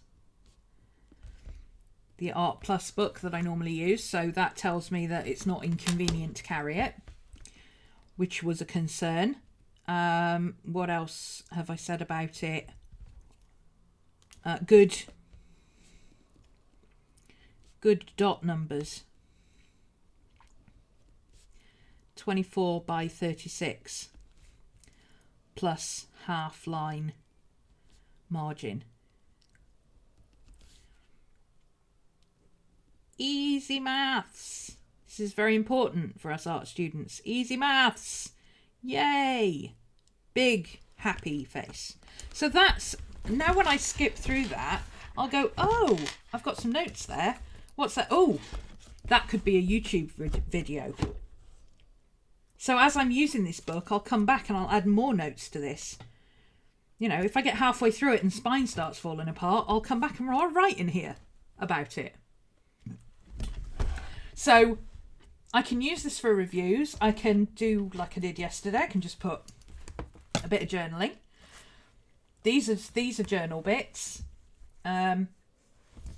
Pictures of the dogs. A naughty girl pretending she did not poop indoors because it was raining. And a very good boy who isn't sure if he's in trouble as well. I'm doing little things like when I reviewed my notes, I wrote how much my total spend was for the day for business stuff. So like the bullet journal app, because that's part of YouTube reviews. That goes on my expenses.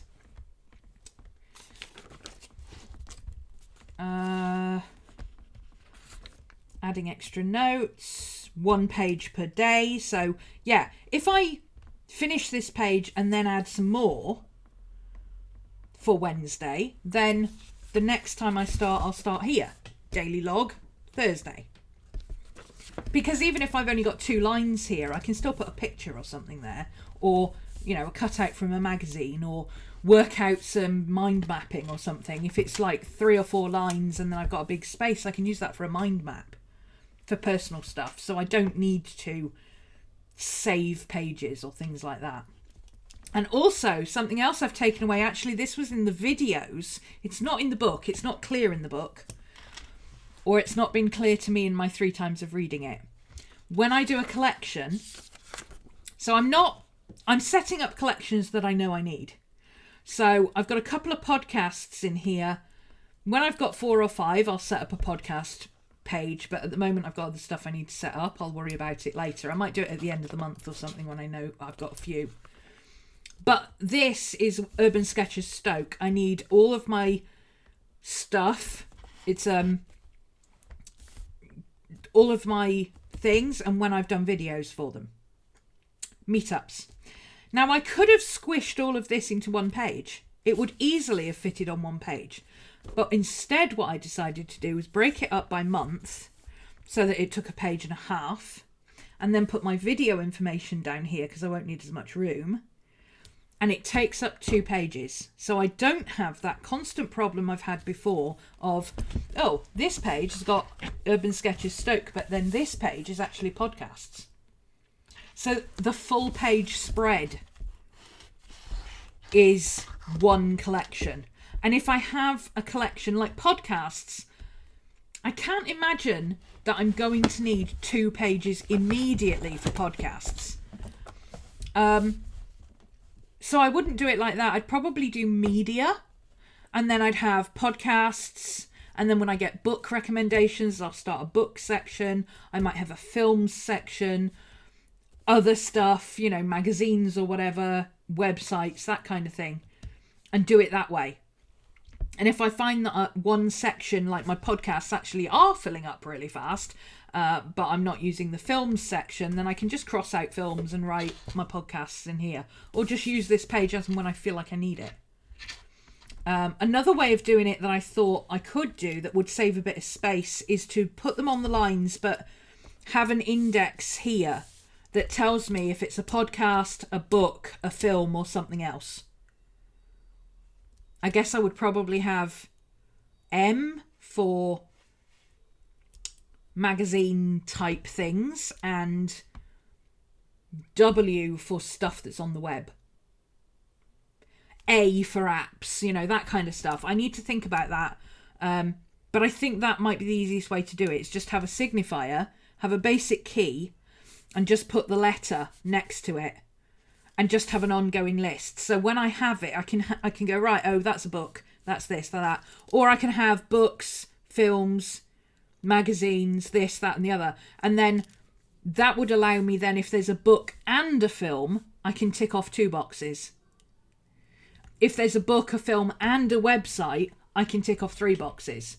If it's something that I want to look at. So that's something else that I'm thinking of doing. In fact, the more I think about that, the more I like it. But again, I would use a 2-page spread. Because if I get almost to the end of my book and I'm like, oh, I've got this 1 page back here that I haven't used yet, I can fill it up with stuff. That's not a problem. Filling up pages that I haven't used is never going to be a problem. Finding stuff is a problem. And if I've got a whole page dedicated, you know, I don't have to then flick through and go, oh, that's Urban Sketches Stoke, but what's on this page? I don't have to do that. I know that whole page is going to be Urban Sketches.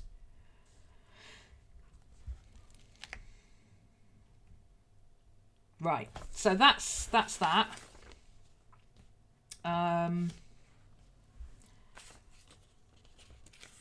So all I've got to do is in my head decide, you know, is Urban Sketches a major project of the moment? No, it's an ongoing thing that I do purely because I want to do it, because I'm an admin for Urban Sketches Stoke and I enjoy urban sketching. So that would be a blue page. If I have to edit anything in here, it'll be a blue one. And if it's an important one, that's what page flags are for. That's what these babies are for, and that's why they're in the front of my book. So if it misses, it doesn't go with the colour coding, but it's an important thing. Like videos, right? Here's a good one. This is a task. I need to do this. USK UK event. Videos. Edit by end July. Now that will also go in my July one, but it's an Urban Sketches thing that I need to do as well. But that doesn't fit my colour coding, but it's important. So I will stick a yellow flag on that one so that I know that that is an important one that I need to make sure that I don't forget and that I put it on next month, because next month is the yellow flags. See, there's method in my madness. I could have used a blue flag. I could have. But no, it's more important than that, so it gets a yellow flag. This is why these flags are reusable, people. Come on. And that's it. I know that's quite a lengthy introduction, but you know how my squirrel brain works by now. Perhaps at some point when I've figured out how bullet journaling works for me, I can be all Zen master about it like Ryder Carroll is. Because honestly, either he's outgrown his ADHD or he's really got it under control, because you would never know. He's so laid back.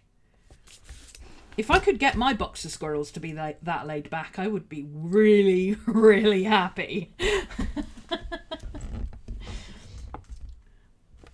Okay, let me flick back through chat. I'm just going to skim chat, so I'm sorry if I miss anything. If you've got a burning question, put it in now. At the end.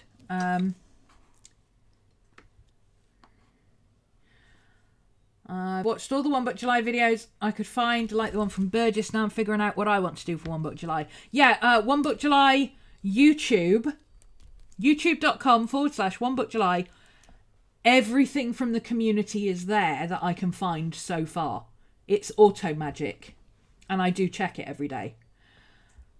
If you are doing something, this goes to anybody, if you're doing a bullet journal intro in a foreign language, please DM one of us, because we do have a foreign language playlist.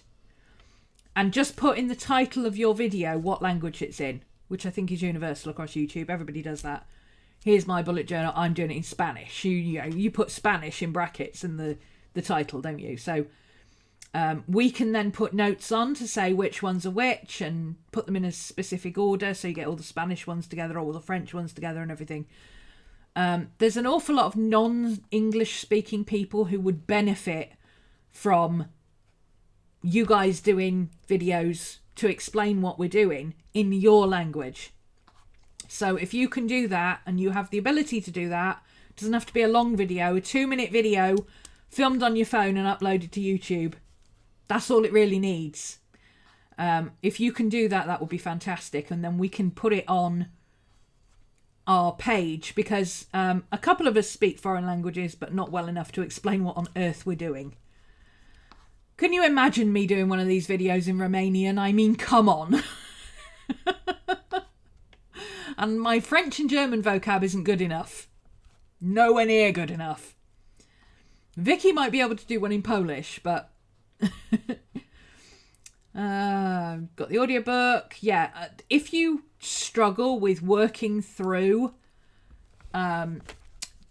books that read like TV manuals, that was an interesting comment actually on one of Vicky's videos this morning, that somebody said they hated the Ryder Carroll book because it was like a self-help book. I was like, well, you didn't get very far into it then, because it reads like a TV manual from about page 12. So you didn't give it much of a chance. If you struggle with that kind of stuff, get the audiobook. And the book if you can afford it. Hashtag sign up for Audible, get your free trial.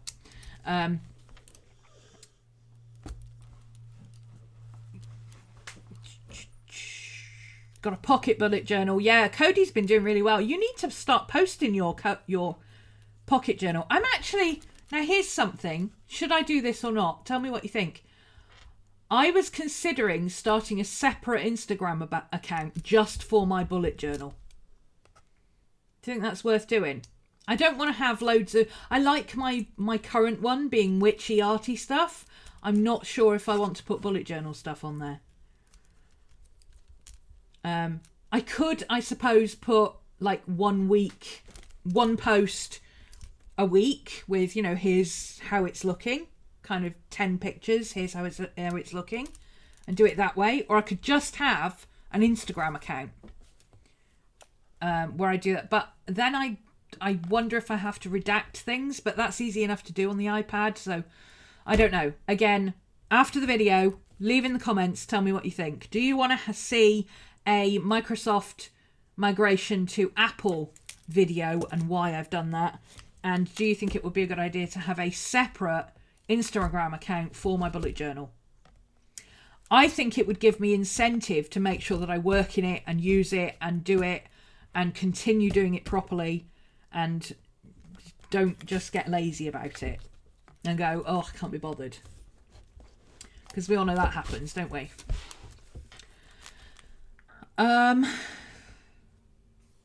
Your cover looks different. Yeah. This one is the one that is the regular edition. And the third line says plan your future, even though inside it says design your future. So I think the cover didn't get updated. The other one that's got the gold bars is the special edition one, which has got the dust cover and the note from the author and his picture and everything. So I took a bit of Dymo tape and I stuck this across the front, because honestly it bugs me that it says plan, because he's very specific that it's not about planning, it's about recording and organising. It's not about planning. And that's what I'm trying to get away from. I have a planner, I don't need another one. I just need somewhere to put all the other crap I've got going on in my brain. I need a second brain. That's the problem. I already share a brain with Carrie. I don't need another one. Amber, Brenda, hi. Sorry, didn't see you guys sneak in there. I'm trying to scan read and I'm not very good at it. Are you going live every day moving through the book? If so, that would be a huge help. I did think about doing that. I thought about kind of having a short chat about, you know, here's what happened in the book today and what I thought about it. But I don't think that's fair to Ryder. I'm sorry, but I don't. It's one thing to say, hey, you know, go on Audible, sign up for your free trial, and guess what? You can get the free audiobook. He still gets paid for that. I don't think it's fair to essentially do a summary of his book so other people don't need to buy it. I did consider doing something like that, but in order to explain how the book is working for me and how I view that particular bit, I'd have to explain what was in that particular bit. It's one thing quoting him, it's quite another having to go through the book and tell you what's in the book in order for you to understand my point of view of the book, if that makes sense. So no, I'm not gonna do that. But I will show you notes. I mean, I've got 2 pages of notes of what I've interpreted from the book. It's basically quotes from the book and key points that I picked up on. But if you hadn't read the book, you wouldn't necessarily know what that means. So if you've got the book, you could look at my notes and go, oh, okay, she read that like that. I didn't interpret it like that. Or, oh, that gives me an idea for something else, you know. Ashley and Cody, my system works. I'm just here for the ride. Yeah, if you're happy with your system and it works, stick with it. But even if you are happy with your system, I was perfectly happy with my system, okay? I was absolutely, except for the fact that I couldn't figure out this whole, how do I work out which book I need to take with me? Oh, sod it, I'll just take all of them in a big book bag. That was the only issue I had with my planner. It's the only issue I've had with anything. Rereading that book solved that problem and also helped me solve why I procrastinate. That's a whole other video I've already done. That was in Vlogmas last year, along with my first read through of the bullet journal. Kelly, that might be useful for you if you haven't seen it already. In the One Book July video list, in the core videos, which is the team videos as opposed to the community ones, I did a full breakdown and review of the book last year. So you can get a really good idea of what the book's about if you perhaps haven't got it yet, or you're waiting for a copy to arrive, or you can't afford it yet, or your library's getting it for you, or whatever, you know, that might be useful, because it tells you about the book, but it's not like a blow by blow. You'd still need to read the book to really get any benefit from it, but it does give you quite a few tips and a few of the bits that I've pulled from it on my first reading of it. I'm on about my 4th reading of it now. And this time, for the first time, I'm going through it. I don't know if I said this already. I'm going through it, reading the book and listening to the audio at the same time, which speeds my reading ability up by about 40%. 400%. I read 4 times faster if I'm listening to an audiobook as well as if I have to do it on my own. I can add pretty stuff to the stuff. I already understand that. And when I have time, because I like it, but for the things I'm still trying to get, it's function. Yeah, well, you're coming from it from the other way, Burgess. You are like me, you are a full-fledged journaler. You know what you like, it's the bullet journaling bit that you're trying to nail down. The way I've been able to do it is to say, no, if I'm going to do time on my art, I'm going to put it in my sketchbook or my art journal, which is where it will be of more value to me. For you, you're like, oh, well, you know, I'll just do pretty stuff as and when I feel like it, because that doesn't bother me. I do that all the time anyway, and I'll concentrate on the function. So, you know, for you, that totally works, because you've already got the ability to, you know, do the pretty stuff, add bits in, take a picture, you know, it's second nature to you, because you already do it.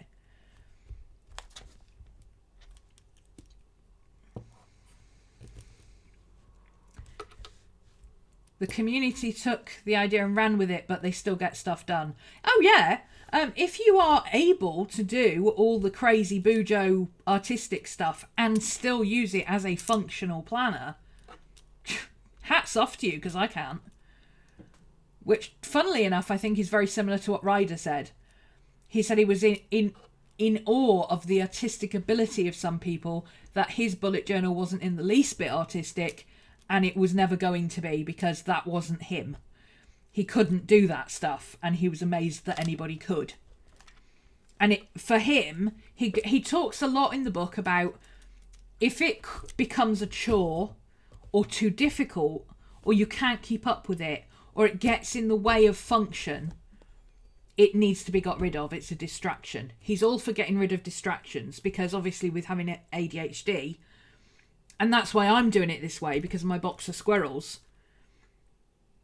I need my squirrels. I need my squirrels to focus. My squirrels focus, but they focus in 12 different places at once. I need all squirrels focusing on one nut at a time. And I need that nut to be me. Okay? I don't want them bouncing around all over the place. The advantage of this is that if I'm doing One Book July stuff and I suddenly have a thought about something else, I can whip to that page and go, oh, da-da-da-da-da, and then back to One Book July. So it allows me to do that jumping around and still have control and still take control of it and be mindful of it. You added a tracker like that for July. Yeah. I'm all for simple trackers. I don't see the point of having trackers that you're just making sure you do the same things each and every day. I mean, if you need if you are creating a tracker where you have to be reminded to brush your teeth morning and evening, I mean, I can understand marking it in as part of a morning routine, because it's a step in the process. So yeah, of course you're going to put brush my teeth, because what comes before and after is the important thing, the order of things. So of course it's going to be in there. If you actually have to have a tracker that says that you brushed your teeth morning and night for 31 days, I'm thinking maybe tracking is the least of your problems. Unless you've got memory issues. If you've got memory issues, or you're taking medications or something like that, or you're working on developing a new habit, I can understand the point of it, but I don't understand people who need to take a shower. You know, is it not normal to wake up every morning and go, do I need a shower right now, or can I wait till 10? You know?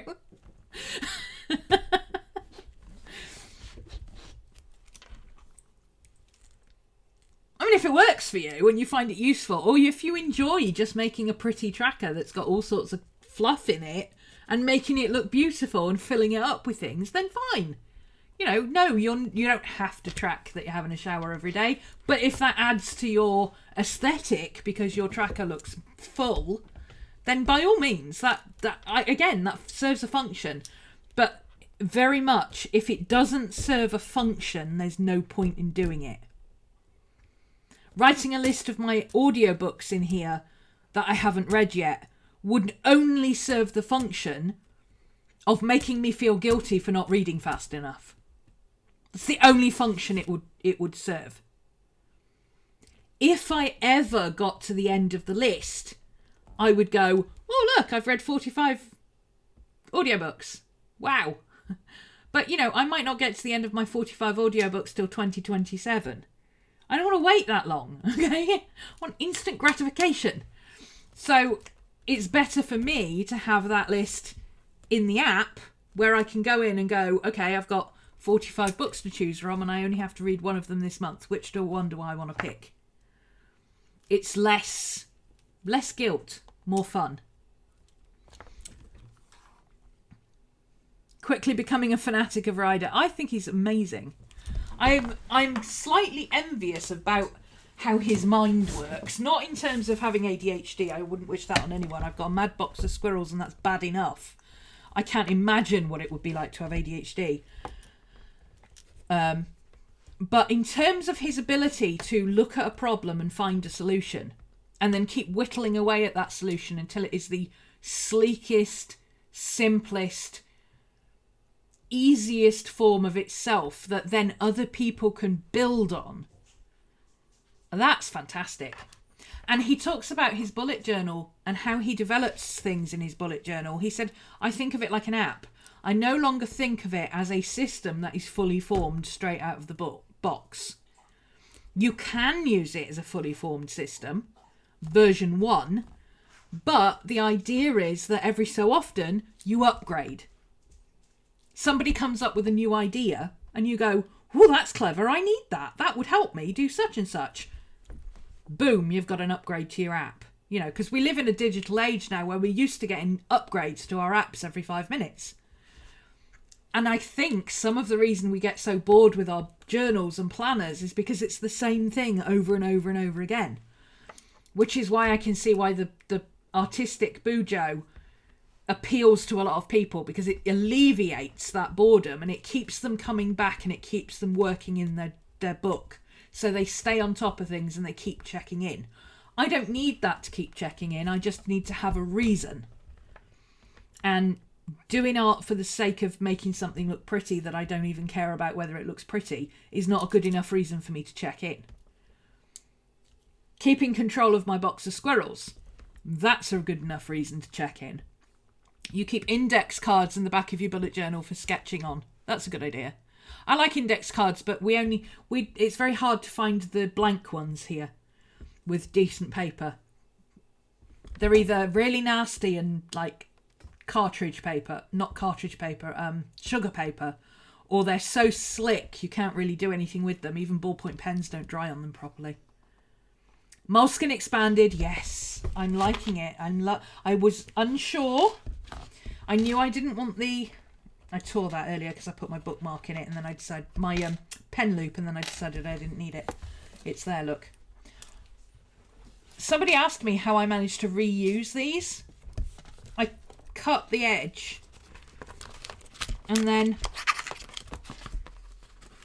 let me take those out for a second. That's probably how I lost my watercolour paper earlier, because this is what I did earlier. I put it in there, I decide where I want it, I cut a slit in there with a pen knife, and then I just push that through. I managed to push it through too far and I've split it, but you can washi tape it into place, which is what I would normally do. And then you've got your bookmark, but you haven't wasted it by sticking it into your book, and it's not here, so it's not in the way. And when you change books, you can just pull this out. Or if you decide you don't need it because you've changed pens and your pen is now too chunky to go in your bookmark, in your pen holder. stickers and papers and extras. Yeah, loose papers are in the back in the thing, and I always cut a hole punch in this because it just makes it easier to get things in and out. So I've got a few stickers, and only small stickers, only the little stickers, like these ones. Which I'll probably use for when I do journaling, to be honest. So if there's a note about a film I watched or something, I'll put it there, and you know. And my sketchbook paper, and then in the front I've got my post-its for giving to other people. Puppy poots. Oh, noxious gas, I'm telling you. It's really funny. Red and Howling on Instagram does adorable little cartoons of her and her Pitty. She's got a pitbull type staffy, or an American staffy, or whatever they're called. I don't know. It's not like my staffy. And he does noxious toots as well. It would be like this really cute cartoon where they're eating popcorn and cuddling on the sofa, and there'll be this green gas coming out the back.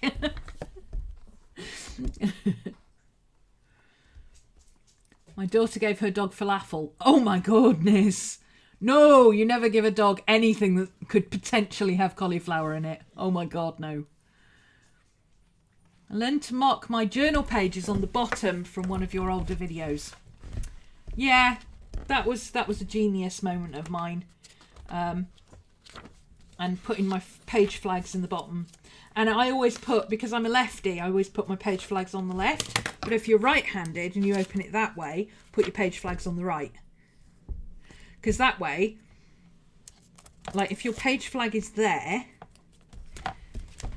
you open your book that way.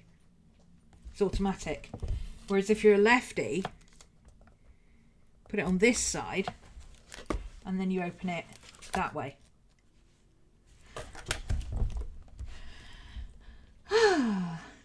You're following the bullet journal system almost to a T and haven't lost an idea since implementing it. How long have you been using your bullet journal, Ashley? Is it about the same length of time you haven't been to class?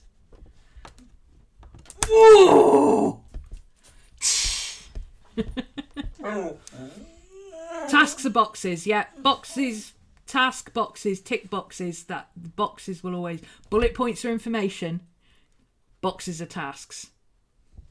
That's just how my brain works. Plus, I like colouring in little squares. Little crosses and things don't do it for me. I like to colour in my little squares. Makes me feel good. I'm using the Clever Fox planner.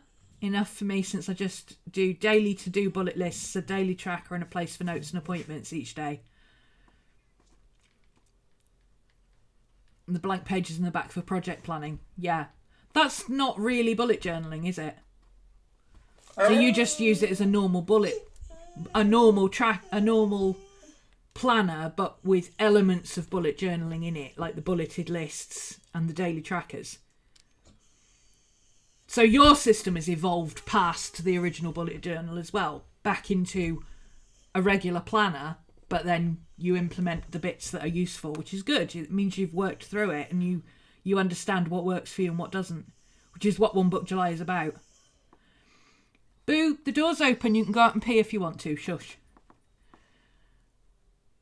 I can't do my months like the book. I have to have the full grid calendar in there or I lose things. Plus I have to have the entire year in there because I find myself going back to reference it. Oh, I'm terrible with dates. I have to have the whole thing like this. Have to. KK will tell you from our meeting this morning. I had to ask her what the date was on Monday. I had no idea. I don't know what the date is today. I'd have to think about it. I knew the date on... Well, I didn't even know that. I said Litha was the Thursday and Friday. It was actually the Friday and Saturday. So then I'd have to correct myself and then go 22, 23, 24, 25, 26. So today's the 26th. But see how long it takes me to work it out? It's much easier to go on here and go, well, it's Wednesday. I know what day it is, I just don't know the date. I'm terrible with numbers. I don't need a grid planner purely because anything I put in a grid planner is mostly work stuff. I don't need to put a point.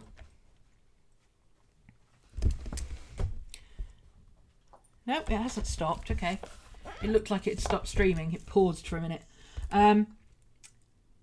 All I really needed to do was go, I need to make sure that I don't forget to start YouTube at 5. So here was my thought. I can put it in my bullet journal and have it there as a constant reminder. Nag, nag, nag, nag, nag. Don't forget you're doing YouTube at 5. Don't forget you're doing YouTube at 5. Don't forget you do. Which interrupts my thought pattern. And I would constantly then be checking the time to see how near to 5 it was. Mentally calculating how much time I've got left. Have I got time to do this? Have I got time to...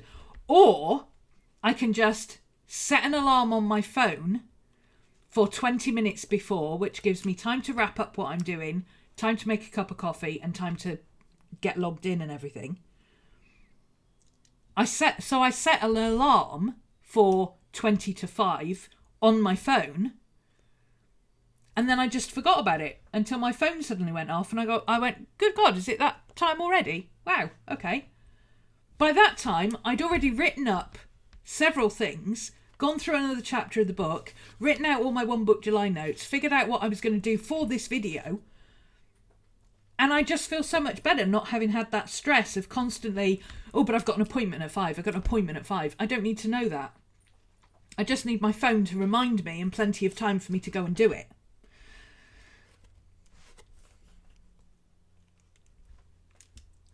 So yeah, my monthly grid, for me, my monthly grid is my work stuff, and it's a record of my work stuff.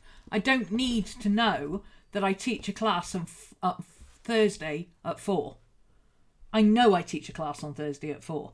It's part of my routine. It's my daily, weekly routine that I do all day, every week, have done for years. That's what I do. Occasionally, I have to keep reminding myself when I have a change of time, like Saturdays have changed to 5.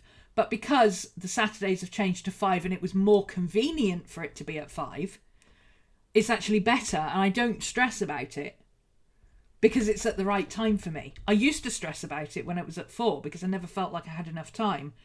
Now it's at 5, suddenly I've got enough time to be out during the day and still come home and have a coffee or have a nap or whatever I need to do, tidy up, grab a shower, whatever, before I have to teach. So for that stuff, I rely on my phone. Everything's in my calendar. Everything has an alarm. And if I need an extra alarm that's 20 minutes before so I can get on with something else, then I do it through my phone.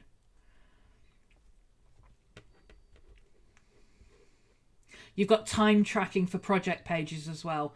Oh yeah, something like that you would absolutely have to set up. Because the whole point of tracking time is to make yourself more efficient. So if you don't set that up in advance, then what's the point? But again, are you doing it efficiently? Does it work for you to do it like that? Do you find it useful and meditative and interesting to do it that way? Does it make you review it and think about it and fill it in? Or would it be better to just print out several of those, scan it in, print it out, stick it in your book? That was another thing Ryder said. Oh, I was like, you're a genius, boy. What the hell? He said when he gets... somebody said, what do you do with things that people hand you, like forms or bits of paper or something that you have to do? What did he say? He said, well, I just clip it. I just paper clip it to my daily log and I deal with it when I get home or when I need to or whatever. And if it's like an article or something that I want to keep a copy of, I tape it to the top of my page and I write the notes underneath. I was like, what? Because what do we normally do? We stick it down and then we start writing here and we write here and then we end up writing over here as well. No, he just sticks it at the top so he can read the article and write underneath the article. I was like, that's so clever. And it's so obvious. Why didn't anybody think of this before? Okay. With 3 kids in 2 different schools, I have to have a monthly calendar. Oh yeah, if you're managing other people, you absolutely have to have Oh, I didn't read your name, did I? Busy mum going crazy. Of course you need a grid calendar. Because you're not organising yourself, you're organising other people. If you're organising other people's time, you absolutely have to have schedules. Started on the right track, but then I went down the rabbit hole of planners. Well, it's fun to experiment. If you don't experiment, you don't know what works for you. And you could start using a bullet journal and force it to work for you, but never be 100% happy with it. And then one day you get a happy planner and go, oh my God, why didn't I get one of these in the first place? Or, swap to a Filofax and go, oh my God, rings are so much better. I can reorder the pages. If you don't experiment, you don't know what works for you. For me, I know that having everything in one book works for me because I've done this before. I just have got so out of the habit of doing it. And obviously when I was doing it for university, we didn't have a digital age. This is the 90s. When did Facebook start? Like 2002, 2004, something like that. It was definitely 2000 and something. When I finished university in 1994, my last year, one person had a computer. And he had it because he had a reading assistant, and it was one of these big boxy computers. It wasn't even a laptop. It was a big boxy computer. And he was the only person who was doing it. And he used to earn extra money by sitting and typing up people's essays for them and printing them out. Because it took too long to do it through the print room. Other than that, if you wanted to use a computer, you had to use the computer science lab. Which was full of sweaty nerds, frankly. And I didn't want to be in there.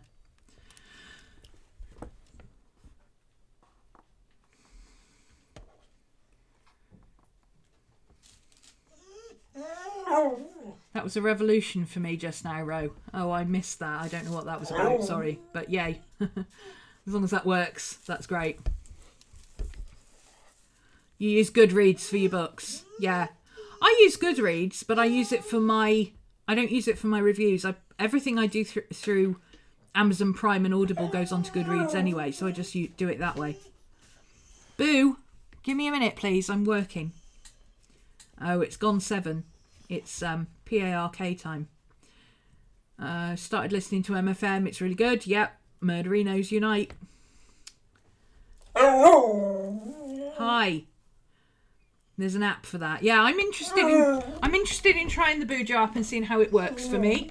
I won't be using it all the time, but I can see it being useful for putting in, like, when I'm running errands. I tend to go out and run all my errands in one go, so I could put my errands from my bullet journal into there and take my sketchbook with me, so I don't have to have my bullet journal with me if I'm taking my sketchbook as well. Work from my bullet journal list, and then when I get home I can tick off what I've done in my bullet journal. So I think I can use it, like you said, as a companion. It's not a standalone app, it's a companion, and I think that'll be really useful.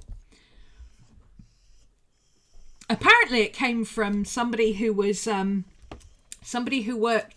where they couldn't have a journal out easily. And their journal was too big to just pop in their pocket. They didn't want to have a separate journal.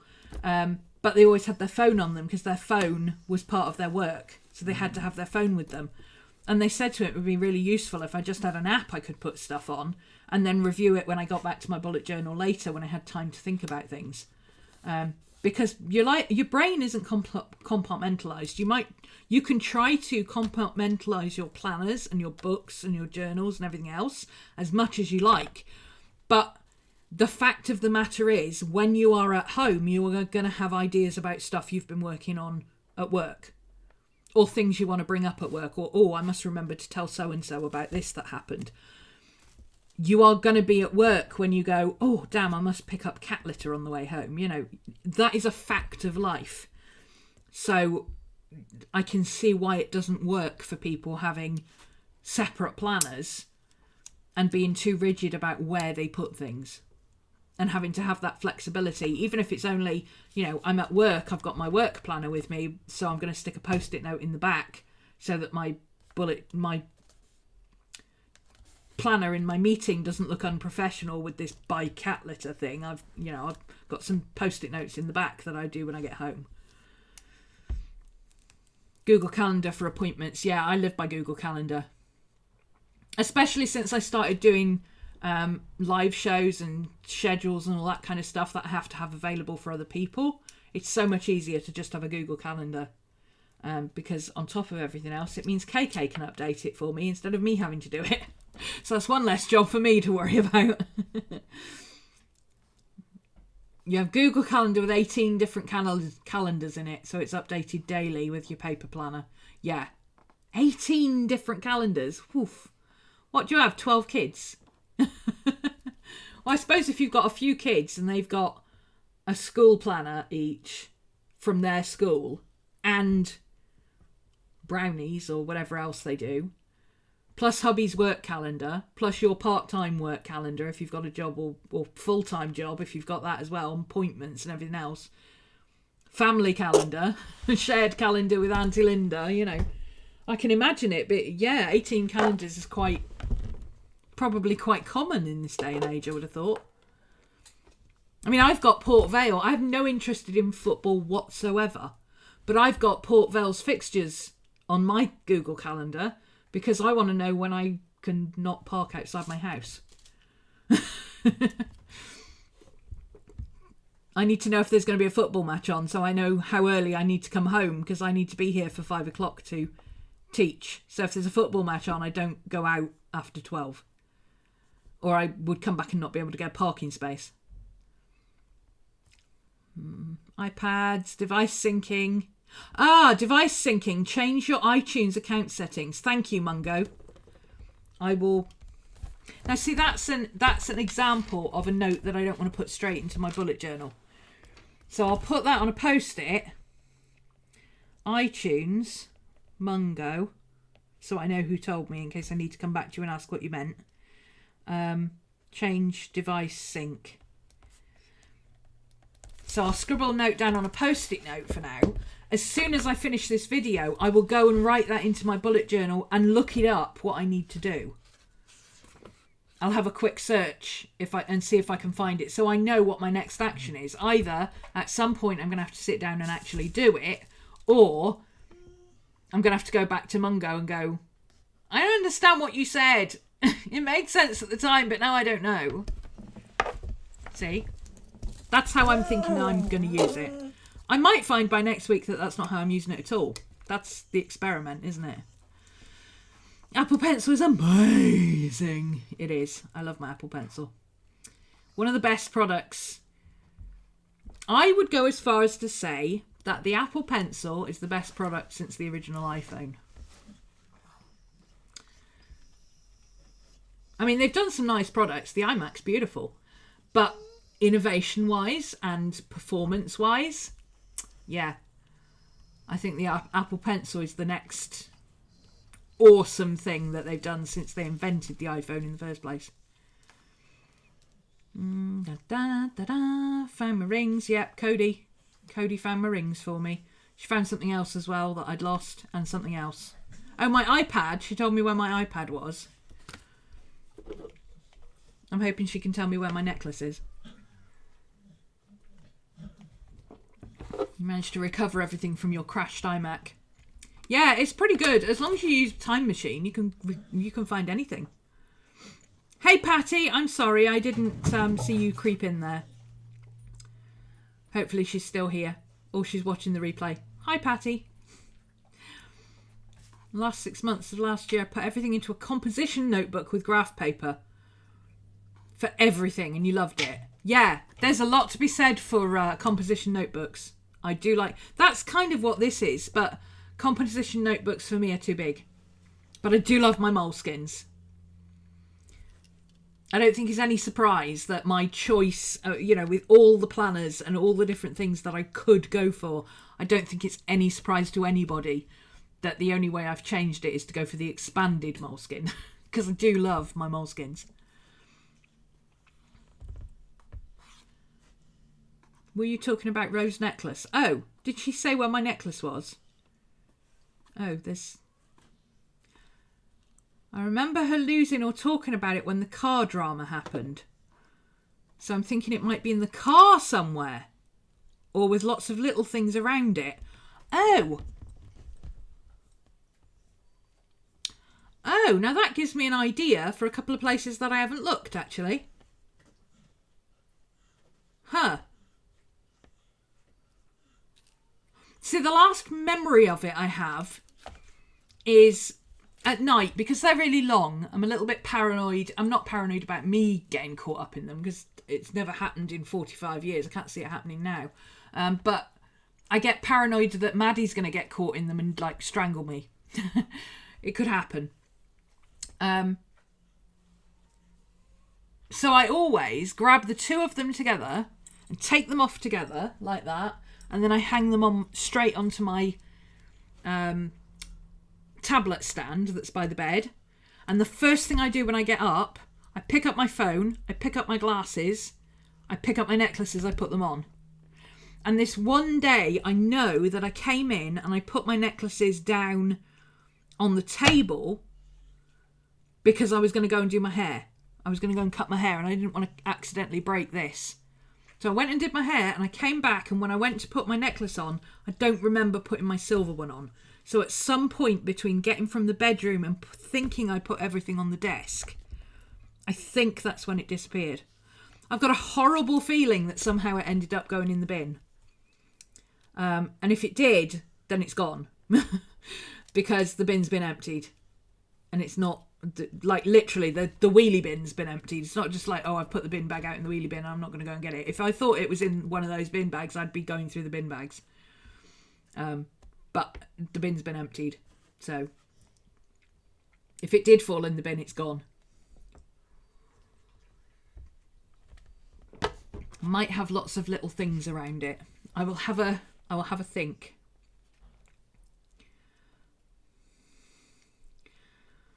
Question: does RC suggest having a section for lists, collections, projects, etc., or just as you go along in the book? As you go along in the book, that's what your index is for. So when you're starting out, it feels really alien because you have to keep referring to your index for what page you want.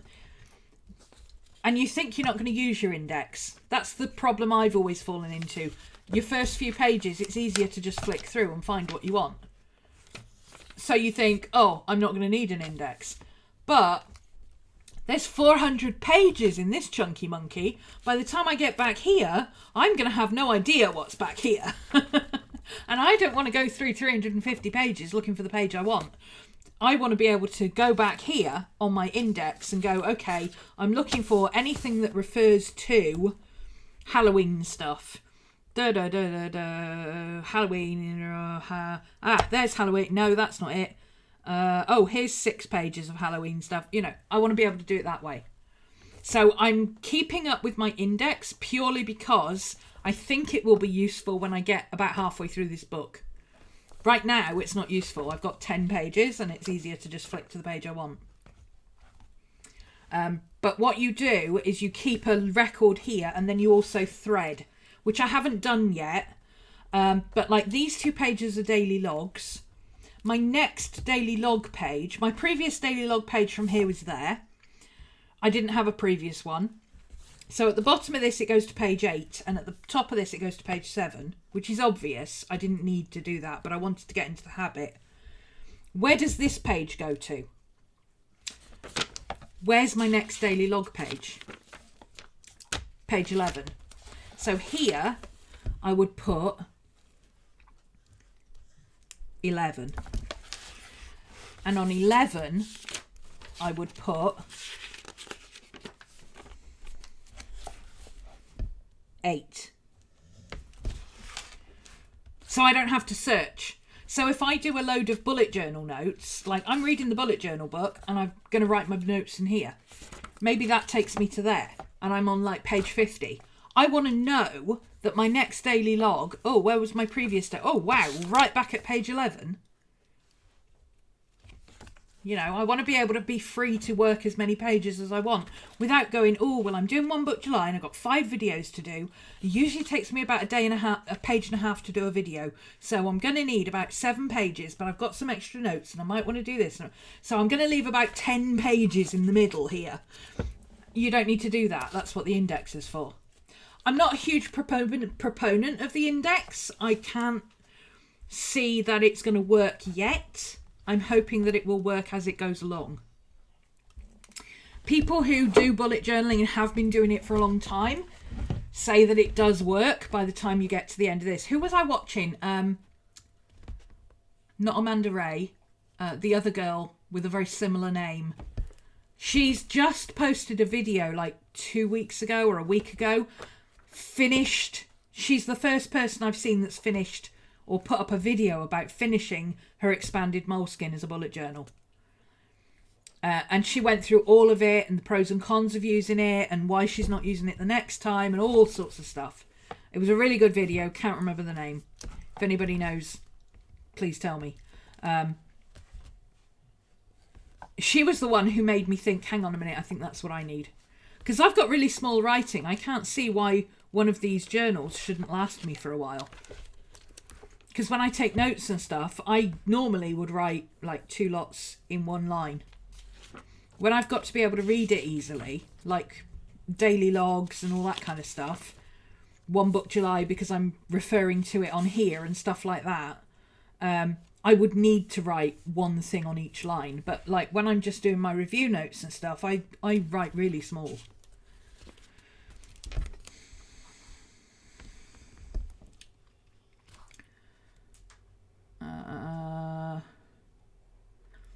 Yeah, lists are great. I think that's what appeals to me about the Ryder Carroll method, is that it's all based on lists. But with the option to write longhand. So I can write on my daily logs my little bits of journaling, my bullet journaling in my bullet journal. But if I get to tonight and I think, oh, you know, I really need to sit and do some journal writing, I can section this off as a journal page, blue pen, start writing. Straight away I know that's personal journaling. So anytime I'm flicking through my bullet journal, I know that those 2 pages are private. Or I can put a paperclip on them. Or even staple them together or washi tape them together to show that they are, you know, they're private. I can put a little, you know, like you do with your page flag, just put a little thing to hold them together. And then I can undo it and go and read it. But when I'm just flipping through, it's not there for everybody to see. I used to do that with my financial stuff.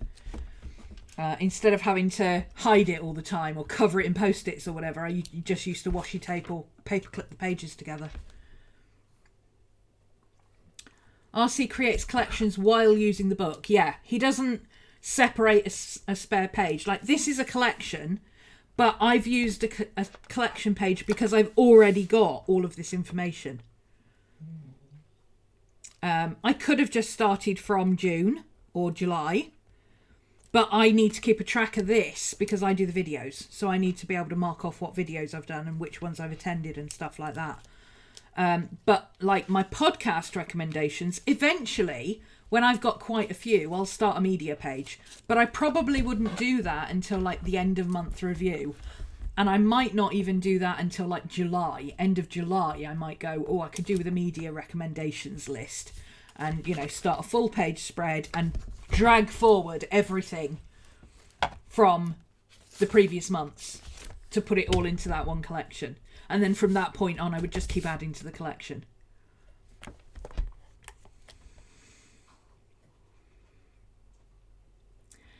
You could do lists at the back and work forwards. That's what I used to do with mine. Because I was never sure. It used to bother me that I wasn't sure how much room I would need.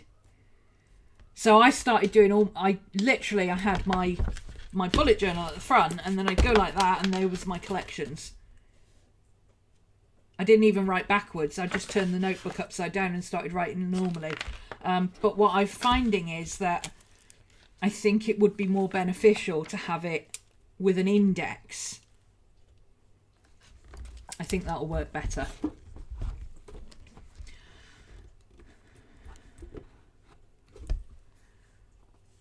Take your book with you everywhere. Pinterest digital junk drawer. It is, yes. Love the idea of adding pictures, but then I would be taken away from being creative and not planning. Yes, but for you, your bullet journal is about planning. My bullet journal is a journal. So pictures and inspiration and things like that, they can go in here.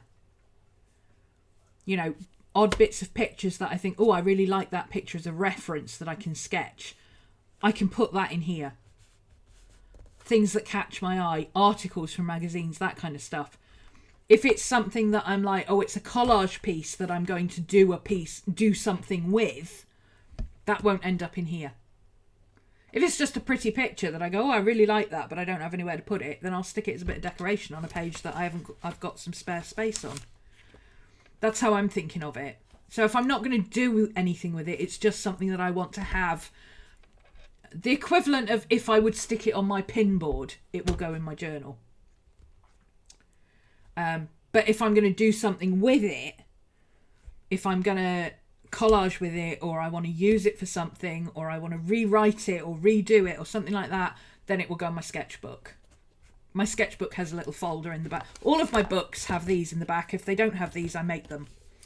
And then everything goes in there. Or I will just stick it to a page and go, right, leave that page blank. That's where I'm going to draw it. Thanks for showing us your journal. That's fine. I don't... because I write so small, you can't really read anything that's in my journal. You'd have to have incredibly good eyesight to be able to zoom in and actually see anything of any importance. Because if it's that important, it's either covered, paper clipped together in a private page, or it's so small you wouldn't be able to read it anyway.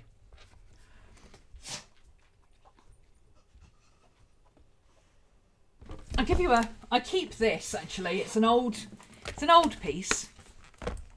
But I keep this in here specifically so it's something cheap, something completely not personal in any way, shape or form. It's some old notes of mine. This is my, this is how small my normal writing is.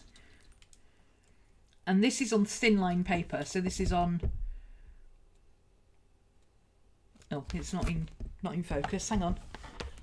Focus. Focus. Scoob, please stop whining. Yeah. So if I show you against a... What have I got that's universal? I've got a... Shush! A ballpoint pen. A regular ballpoint pen. A regular Bic. Which is what I always used to write with. Well, I always write with a regular Bic. That's what these are. It's just that it's 4 colours. You can see how tiny my writing is compared to the nib of the pen. And this is on thin line paper. And that's big writing for me. That's how small I write. It's kind of ridiculous. I think I gave myself eye strain and shoulder strain. Well, I have had shoulder strain at various points in my life. Because that's how tiny I write.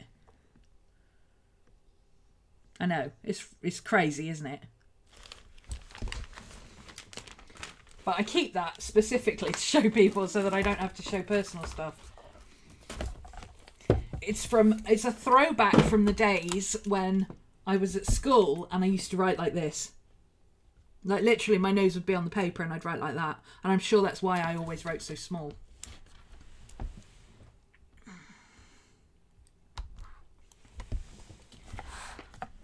So I can get away with showing people my pages because you have to zoom in really far. If I put a still photo up, then obviously I would redact stuff, but just on a video, it's never going to be good enough quality for you to actually read what I've written. I know this wouldn't apply for everyone, but where or how would you keep info for kids? I need to keep track of sizes, teachers, extracurriculars, etc. But I don't want that floating around every month. Okay, I don't have kids, okay? I have 2 dogs, very limited information. I basically have a collection. I would have a collection for each of them. I would have a collection for the dogs, and I'd have Scooby on one side and Maddie on the other. And then when I ran out of space on one or the other, I would start a new collection for both and continue Maddie's on here and continue Scooby on here, you know. If I had to do that with kids for keeping track of all sorts, the best example I've seen of stuff like that, I mean, there's two ways of doing it. Either you can keep a collection of all sizes, which you update regularly, because that would change a lot. A collection of all their school information. So, this school for these two kids, and this school for these kids, and extracurriculars, and this, that, and the other. Or that's how Carrie Harling does it. She does it per child, per activity. So the hockey schedule, the school schedules, the homeschool schedules, that way. Or check out Jenny from Planner Perfect. She does it per child. So she has one dedicated 2-page spread, or 4-page spread, depending on what she needs, per child that she updates for each journal. So she'll have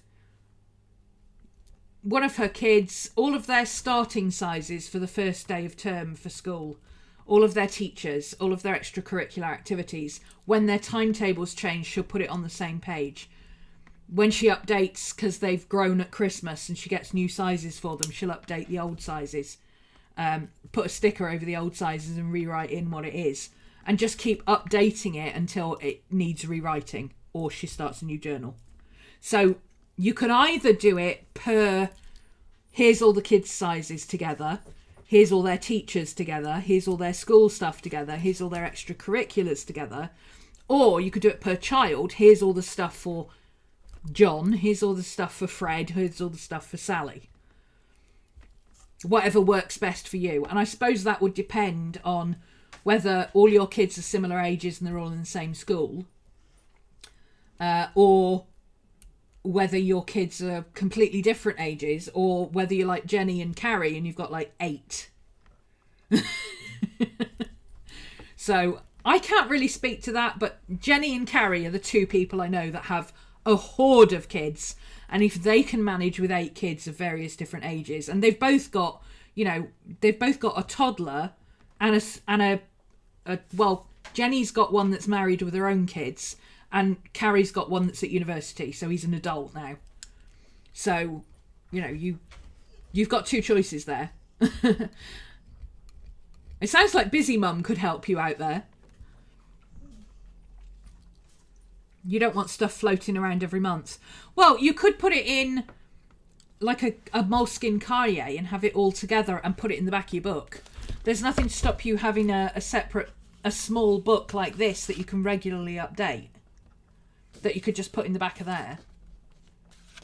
Depends what kind of book you're using or what kind of planner you're using or whatever. Alternatively, Google Keep. Put it all on your phone and then you can update it digitally anytime, and you can print it out if you need it and stick it in your book. So you've got it in your book and in Google Keep. That would be another way of doing it. I would do pages at the front or back for each child. Yeah. There is a thing in the book, actually, that Ryder talks about a child with ongoing medical issues who had a seizure, and his mum had all of his medical information in the back of her book. That was her important stuff that she kept separate. So nothing else, just all of his medical information. And she had everything from every doctor visit, all his medications, absolutely everything from day one. And she wasn't able to cope with what was going on, but she pulled her journal out, ripped out the pages and gave them to the paramedic. And that's how they dealt with it. So, yeah, a big section at the back for your kids is one way of doing it.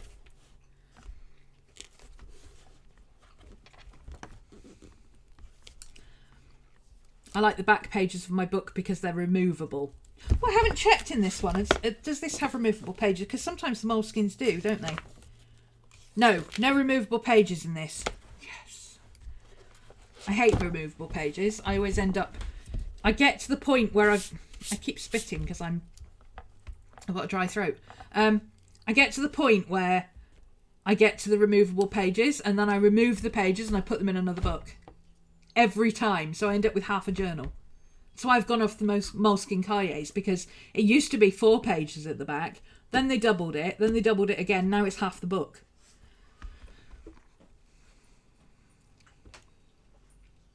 You just remove those pages when they're done and put them in. Oh, right, using those removable pages for stuff that you have to transfer to another book. That's why I used to do it with my collections. But now I'm like, well, if I don't have ongoing stuff I need to keep, I don't need to. And that's something else you need to consider. Do you have to have all of the kids' sizes? Do you need to know what size Sally was at the beginning of last year?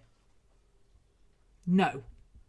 You need to know what size she is now, and you need to update it going forwards. If you really want to go back and compare what she is now to what she was then, for your own curiosity or journaling or whatever, you can just go and get your other book and go and have a look, can't you? You don't need to carry that information around with you because it's not relevant anymore. It's only relevant in the sense that you might want to go and have a look and compare and contrast and do a journal session about it or whatever. Or if you're clearing out her closet and you want to check what will fit her and what won't. Otherwise, it's not going to be of any use. So that's what I do with my collections now. If they're not of any use anymore, I don't move them forward. So let's say I get to November and I finish this book. I won't transfer my entire Urban Sketches schedule to my new book. I might transfer December.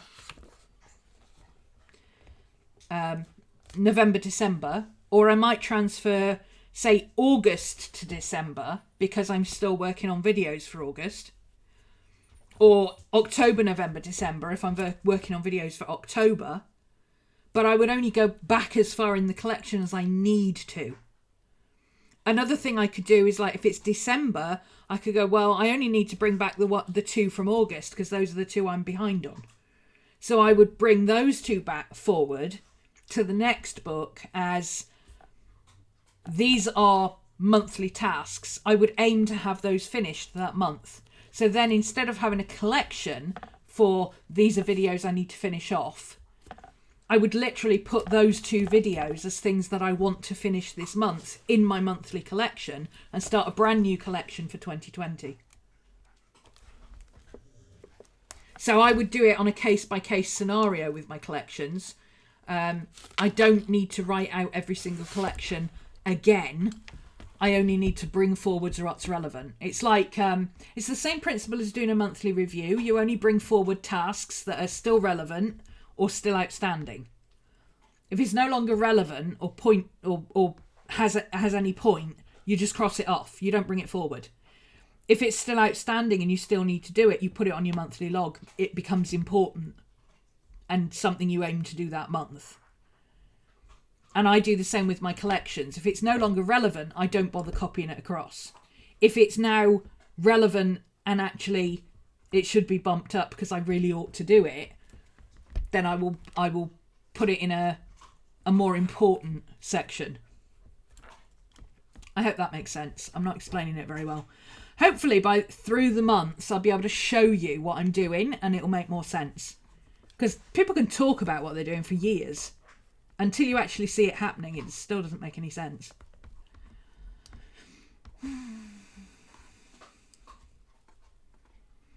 Bullet journal IG would be cool. You should share yours too. Yes. Write those questions in your BuJo so you don't forget that you asked. Oh yes, I should have... Yeah, see, you didn't use capital letters, so I missed that. Now see, again, that's a post-it note one. Because this is from the video, 26th of the 6th. So this will be stuff that I review and that will go in my bullet journal. So, MS versus Apple and separate IG. Yes, and then I can remember to action them, and I can decide when I put them in my journal, am I going to post them to community? Shall I put them on Instagram? Shall I just put them in the video notes or whatever? Thank you, Cody. I wouldn't have thought of that if you hadn't said, and then I would have forgotten about them. I'll start one if you do. Okay. Cody will too. So if I start a bullet journal page, Cody and Ashley will share theirs. Okay. Per the bullet journal site, someone that emailed me back directly, they state that it is indeed a planner and a journal. More importantly, whatever works for you. I definitely use mine for planning. Yeah, absolutely. It is whatever works for you. But, you know, there's a lot of information on the bullet journal site, and I do understand that it is constantly evolving and changing and etc., etc. But I am now at the point where I don't want to know what other people have done with theirs. That's not saying I don't care what you're doing with yours. I don't care what you're doing with yours. If it works for you, that's fantastic. Keep doing it. But I don't want to hear about what other people are doing with theirs. I want to do what Ryder's doing and then evolve my own. I don't want to just do what everybody else is doing. And all through everything, he says it's not a planner. It's a journal. It's a record and a way of organising your thoughts. Not a way of organising your time. A planner is for organising your time. A bullet journal is for organising your thoughts. The way he does it. Again, that's his way of doing it. If you've changed it and evolved it to it being a time management system, and that works, brilliant. I'm not there. And frankly, I don't need a time management system. I have 8 appointments, and the rest of the time I do what I do when I need to do it, and as long as I've got everything done on time, I'm fine. I don't care if I've done it at 4 o'clock in the morning. Other people have different constraints and different things and different ways of working. You've got to take it yourself and change it to what you need. But just because someone in the bullet journal site says, oh, it is a planner as well, doesn't mean that's what Ryder said. You know, at one point, someone on the bullet journal site was saying, yes, of course it's artistic and this, that and the other, and yes, habit trackers and this, that and the other. And actually, when you read this book, it's basically a big dollop of Ryder going, well, that's what you do, but that's not what actually I meant. So for me, I don't, unless Ryder's said it, I don't take it on board. It's one thing hearing somebody who's come up with a solution for something and going, oh, that's a really good idea. I wonder how I can develop that. Or, oh, why didn't I think of that? Yeah. But as far as the system itself, I'm sorry, but someone on the bullet journal site is not Ryder. And it's his system. So if he's said it, then as far as I'm concerned, that's canon. If somebody else on the bullet journal site has said it, or somebody who's developed their own bullet journal has said it, that's great. It's a great idea. It might work for some people. There might even be elements of that would work for me, but they are not Ryder and they did not invent the system. So they can say it's a planner for as long as they like. Ryder has said repeatedly it's not a time management system. And a time management system for me is a planner. Therefore, for me, it's not a planner and it never will be. I think if he had meant it to be a planner, he would have called it the bullet planner. That's how I look at it. I'm having to be very rigid, I suppose, with that for myself, because there are so many ideas out there and there's so many different ways of doing things and there's so many misconceptions, and you know, I'm as guilty of this as anybody else. I, for many years, did what I thought was bullet journaling, and having read the book, actually that's not what it is at all. I was wrong, and 8 months ago I held my hand up and said, hey, guess what? I was wrong. It's not that at all. This is what he actually says. So, you know, I'm happy if you're happy with your system. I'm happy for you. That's great. You've got a system and it works for you. You call it whatever you want. But saying it's a planner when he has repeatedly stated that it is not a planner, it's a journal and it's called a journal, for me that doesn't work. Somebody else on the bullet journal site is not Ryder. I'm about 80% happy with my system, but I'm just thinking of using this method to sharpen it up a bit. That's a good way of looking at it, Amber. Yeah, especially if you're not quite happy. You're not quite. There's something that doesn't quite work, but you can't put your finger on it. Sometimes it just takes somebody saying something as simple as, "Well, why don't you write it in the back of the book instead of the front?" And you go, "Duh. Why don't you carry sketchbook paper in the back of your journal instead of carrying your sketchbook?" No. You used to use trackers and use them every day, but now that they're routine, I don't need them. Yes, if you're trying to build a routine, that's completely different. That's totally valid. Like I say, that's, if you have to put down, have a shower, clean my teeth, do this, feed the dog, whatever, in order to build that routine in those steps so that you remember every day to do everything without getting distracted, that's a perfectly valid use for it. And when you no longer need to be reminded that that's what you do because it's just what you do when you get up and you don't forget anymore because you've been doing it for the last 6 months, there is no longer any need to track that. It's redundant trackers. I don't see the point of redundant trackers or trackers that you don't tweak or develop or change or grow or add to or get rid of when they're no longer valid. I really do like his method of thinking of his system as an app that needs constant upgrades. It's not just, this is how I do it and that's it. Because, especially now, life is evolving so damn fast. And it really is true that after you hit 40, everything goes really quickly. I can't believe it's July already. The last time I looked, it was January. It really is.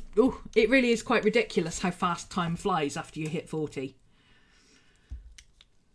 And that I'm very aware of that and how quickly I lose track of, oh my God, is it the end of the month already? I need to slow that down. And the way to slow that down is to slow me down. The squirrel analogy is a terrifying revelation of what's going on in my brain most of the time. Yeah, it is a box of squirrels.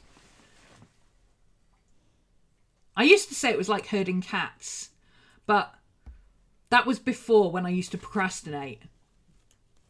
When I was a procrastinator, it was like herding cats, because cats will do what they want when they want to do it, and they don't give a monkey's what you want them to do. Since I've stopped procrastinating, it is just like random squirrels running through with crazy nuts going, "Oh, let's run up this tree." And I'm just the dog that sat there going, "Oh my God, where are they going now?" Those with mental illnesses sometimes have to track the mundane. Oh yeah, absolutely. Absolutely. There's actually, I was looking at it for a friend of mine actually who's got really bad OCD, and there's a forum that's dedicated to people with OCD and PTSD and stuff like that, where they are using trackers and journaling and record keeping to help mitigate their symptoms. And to keep track for when they go to therapy sessions and stuff like that. They're literally using it to take control of their own damaging thoughts. And that's fascinating. Absolutely fascinated with that. And there are mundane things that we all have to track. I mean, if I didn't write water the plants on my thing every week, it's the only thing I do on a Sunday is water my plants. Because otherwise they'd never get watered. It's as simple as that. I would forget.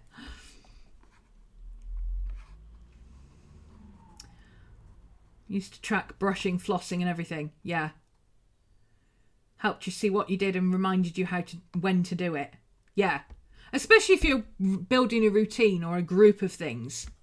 But, do you need to track whether you cleaned the sink today or not? Well, I guess if you're doing Fly Lady, maybe.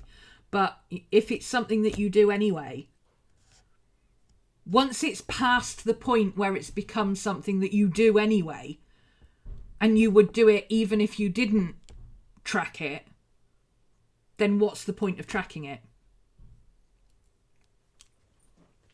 I don't see the point of tracking something that's not useful. And that's the whole message of this book. If it's not useful, it's a distraction.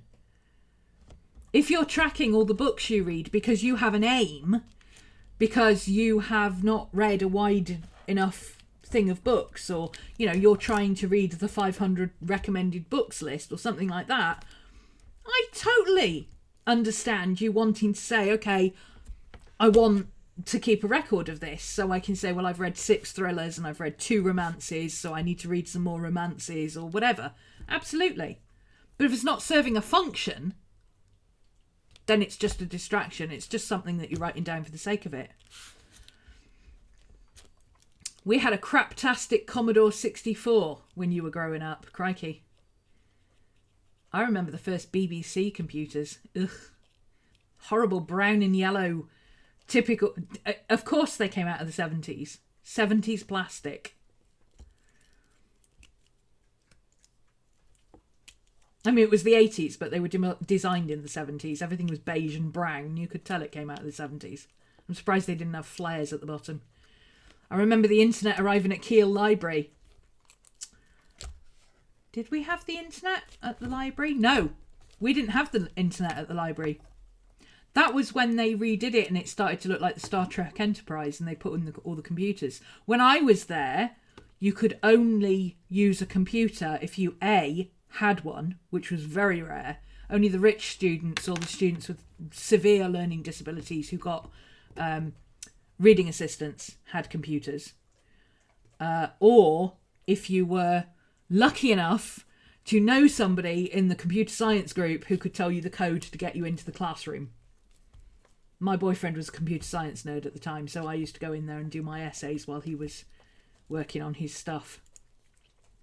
Didn't have Wi-Fi till 3 years ago. The internet is still in and out here. Oh, don't talk about internet.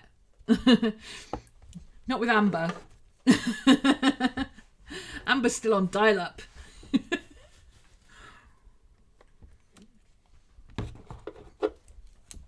My first computer, the monitor was the same size as my first black and white TV. Oh my God, those big CRT ones. And there was all these, all the back of them was covered in A, fans to keep it cool, and B, instructions on how to carry it, and carrying it with the thing facing you so that you put the weight of the screen against your body. Otherwise it could really easily tip up and you fall down the stairs. Yeah. Joining late. Hello from across the pond. Pam, hi. She's probably left by now. Use Microsoft Calendar for work and paper for personal. Yeah, that's a good way of doing it. If you've got to stay on top of things at work, do digital at work and paper for your home.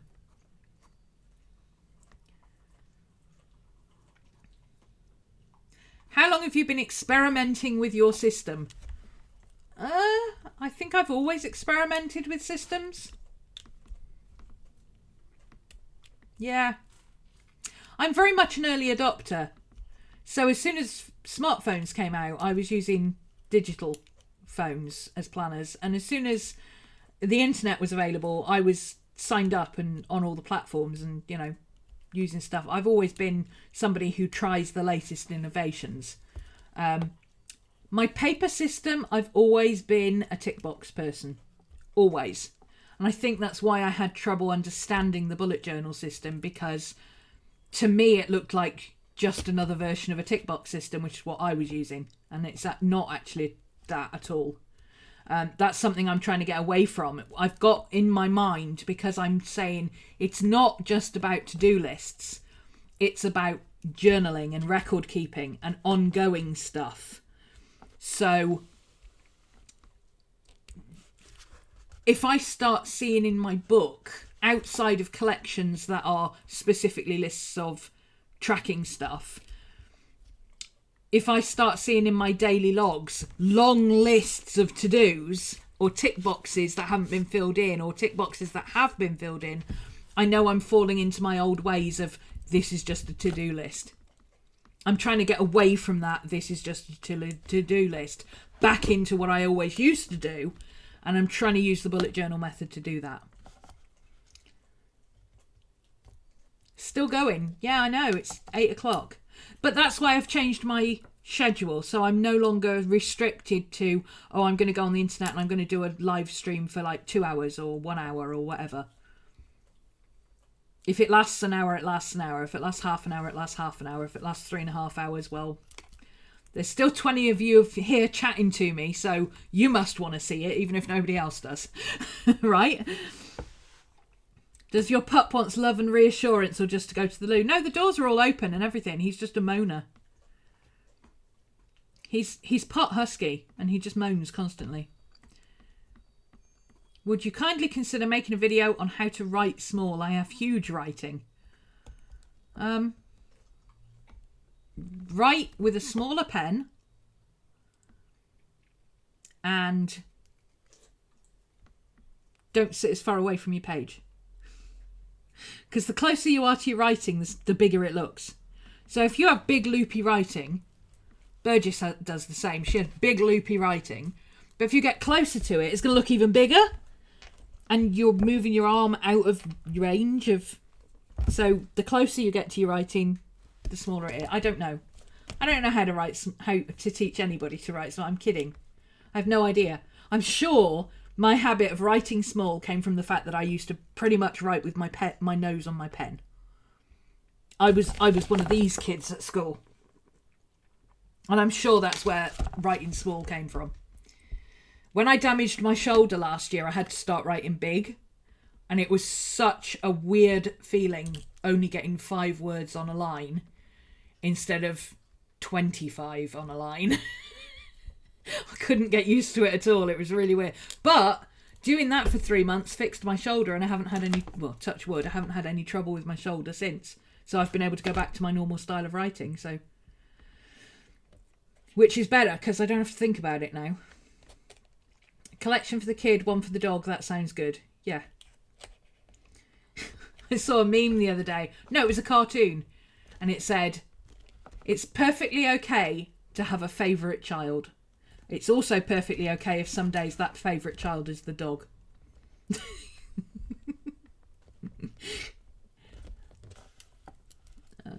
Love Jenny Penton, yeah. I like her way of journaling, but it doesn't work for me. It's too... I don't know what it is about it, but it's like... Maybe it's because I've got small writing. Maybe that's it. She's got huge writing. She's quite happy with a spread that's got like 5 words on it. And I'm like, you took 2 pages to put 5 words and 1 picture. I could have fitted that on a postage stamp. What a waste of paper. You know, but it's not a waste of paper. If it works for her, it's not a waste of paper at all. It's only from my perspective, I'm like, why would you waste 2 pages on 5 words? I don't understand that, you know. But obviously it works for her. And I'm all for whatever works for you is right for you. If it's not working for you, then it's not right for you and you need to do something about it. But if you're perfectly happy with it, do whatever you want. Write in sand if you want, I don't care. Sounds like a good idea for a double truck spread. My kid has lots of activities. Now he's starting high school. A double truck spread, I don't know what that is. Dreaded if the back could have a list of his meds and a list of all his special needs. Yes, especially if it's something that is really important. Or, you know, if you are one of those people who would prefer to have it all together in one book. These things are big enough to fit a cahier in, or a field notes book or something like that. You can take the moleskin cahiers. I've done this before. This isn't a moleskin cahier, but it's a similar size kind of book. You know, you can cut this down. Let's imagine it's the same width. Cut down this so that it fits into there, and then you can just slide it in, and it's in the back of your book then, and it's part of your book. Or, you know, one of those really thin, tiny books like the Hobonichi, is it? Do the little thin, that they're like 20 pages, but they're super thin because the Hobonichi paper is ridiculously thin. Something like that. Or even, here's another idea, you could use one of those, like the Filofax notepads. If you put some tape across here and then cut a slit, you could put like a shopping list type thing in the back of here and use that for all of your notes for something like that. Or shopping lists or whatever. You know, there's lots of different ideas for that. But yeah, the woman who ripped out all the pages in the back of her book to tell them what to do. So I bet she's forever grateful she took the time to write that down.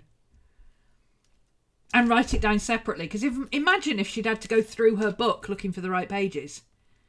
She didn't. She just turned to the back of her book, ripped out the last few pages and handed it to the guy. That's real emergency planning. That's amazing. I feel like I'm missing something from the chat. Is this live streamed somewhere else? No, it's just here. Oh, you might be behind. Either I'm at the end of the video responding to earlier chat messages because I didn't have time to read them as I was talking, or you need to refresh and you're not watching live. You'll know if you're not watching live. There'll be a red dot in the screen if you are. That probably doesn't help because by now, you know, that message was like half an hour ago. It probably doesn't help. Oh, Risha's already answered. Oh, okay. Read ahead. Read ahead. Oh, Marika knew where I was up to.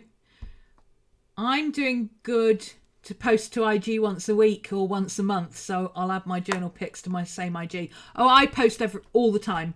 I don't use any other social media anymore.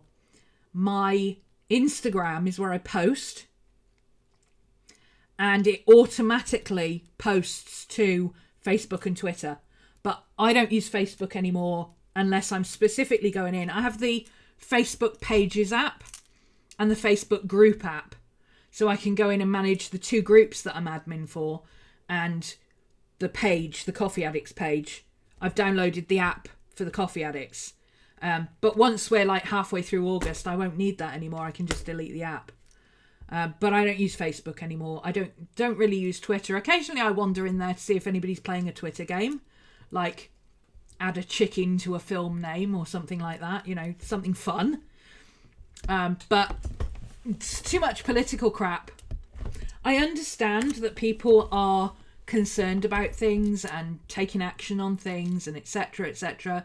But I don't care about political crap. I don't want to hear about it. If I want to know about what's going on, I will go and look it up. I don't want it to be every other post somebody's moaning about this or moaning about that or having a go about this or there's a discussion about this, and too many people with too many opinions that don't actually know what they're talking about, and I can't be dealing with it. I don't want to have that in my life.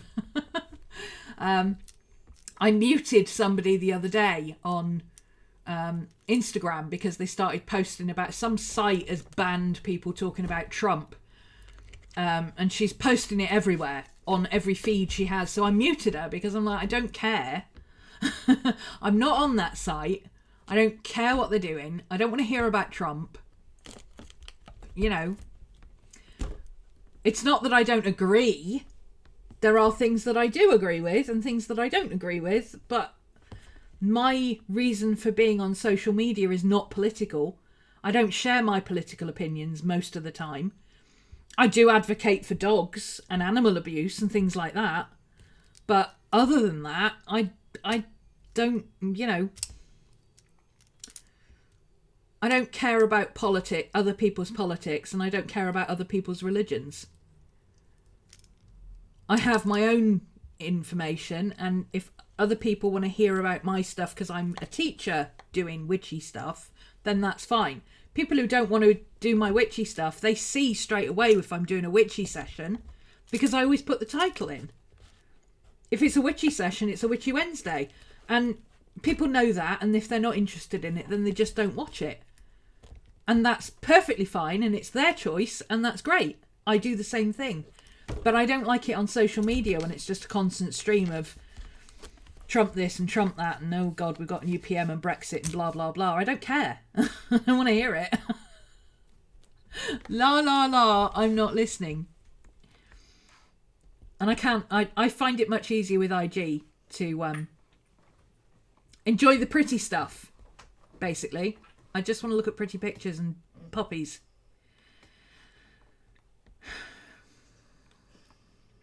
So far, posting on IG is the one area in my bullet journal that I can't figure out how to do. Yeah, I'm going to have to think about it because there's stuff that I don't want to share. I think I will do it in the same way that I used to do my journal. When I've got something that I want to share, this is how I've done this, I might do it that way. Rather than, here's my last 6 pages. I mean, it's different for One Book July because it's specific and I'm experimenting with the system. And if I've got anything that's super personal, then I just won't share that. I'll redact it. I'll just cross it out on my iPad. It's simple enough to edit a picture. But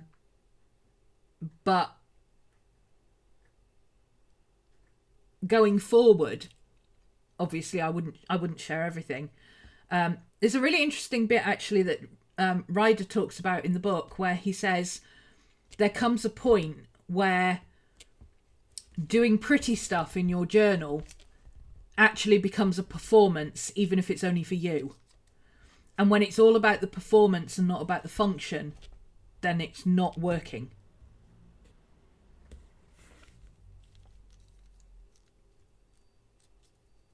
And I thought that was a very insightful comment, actually, that especially at the moment with social media and Instagram and everybody sharing their pages, and a lot of people, most people, share their pages in order to inspire others. And that's great. I'm just as guilty as everybody else of scrolling through Pinterest and Instagram, going, oh, look at that pretty page. Oh, look at that. Oh, look at that. I love the colours on that. Oh, look at that. What a clever idea. Oh, I like that. You know, I do it too. Even though I'm not remotely interested in doing it myself, I still love looking at them.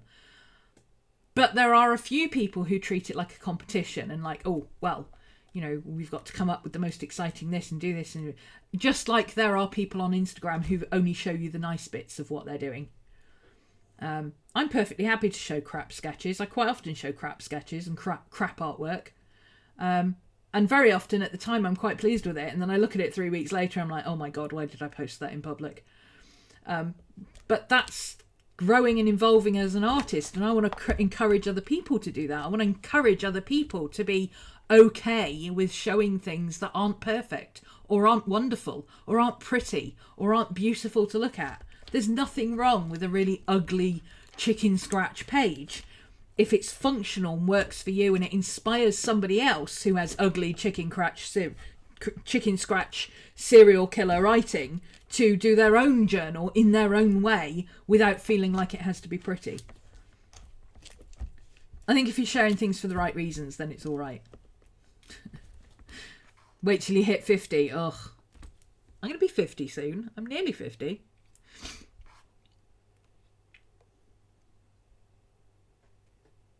I'm excited about your video today. Has definitely been given me ideas for incorporating my BuJo insert and getting info into my very basic Book of Shadows. Yeah, well, as far as Book of Shadows goes, excuse the witchy segue for 1 second, guys. I'm going to start doing what I call my workbook of shadows in here. So everything will go in here now.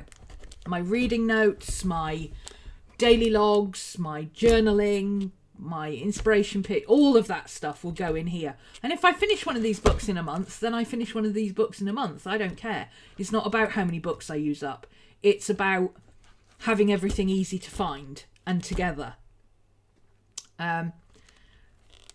If I then have several groups of notes on, say, colour magic, for instance, I'll get to that point in my bullet journal where I think, hang on a minute, I've got this set of reading notes, I've got this, I've got this, I've got this. That's a collection in and of itself that really needs to be edited down and put into my Book of Shadows as a proper Book of Shadows page.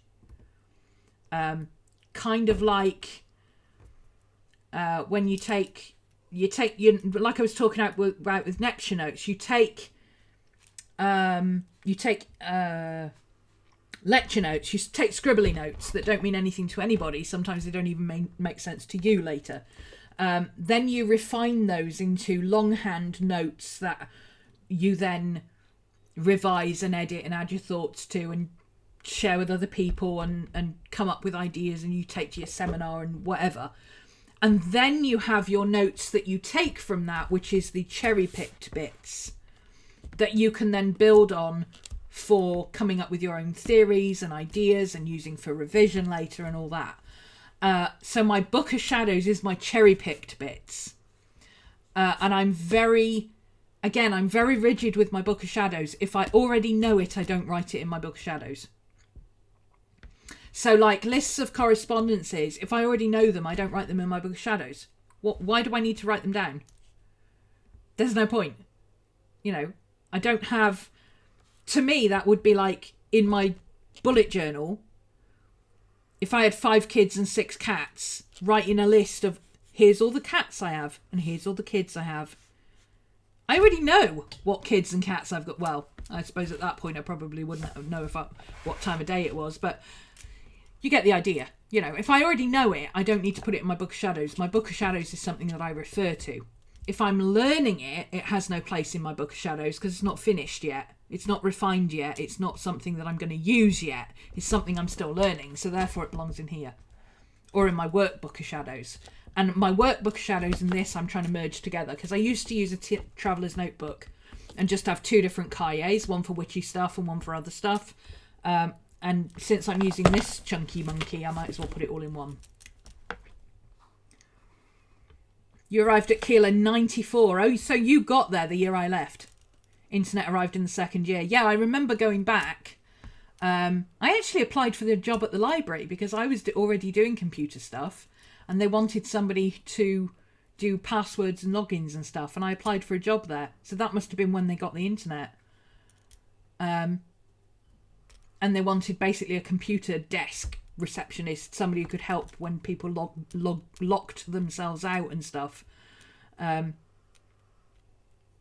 So yeah, that would have been around 96, 97. How interesting. I've got a mood tracker and a morning routine and an evening routine tracker. And I only track them because of possible connections to my mood. Oh, that's interesting. That's functional. Does doing this or not doing this have an effect on my mood? And if so, how? Or is it completely related to something else? You know, that's a relevant thing. But once you know the answer, it's no longer relevant to track those. Unless you find that if you don't do all of these things in the right order every single day, morning and evening, then you have a, you know, long term, you have a bad day the next day, or you're not, you know, it causes depression or anxiety or whatever, then tracking it would be better because you know you'd done it, so you wouldn't have anxiety about it. Because anytime you even thought about having anxiety about, oh, did I do that? You just look in your book and you go, yes, I did it. I know I did it because I ticked it off. Simple as that. So that is a perfectly valid use of it. And again, it serves a function. It's only stuff that doesn't serve a function that he advocates getting rid of. And that's what I'm doing. If it doesn't serve a function, every time you look at something, you go, what am I doing? How am I doing it? But also, why am I doing it? And if you can't come up with a good enough reason why, if it doesn't matter or it's not important or it's vital, he says, not important, because important is relative. But if it's not vital or it doesn't matter, then you don't need to do it. Get rid of that decision.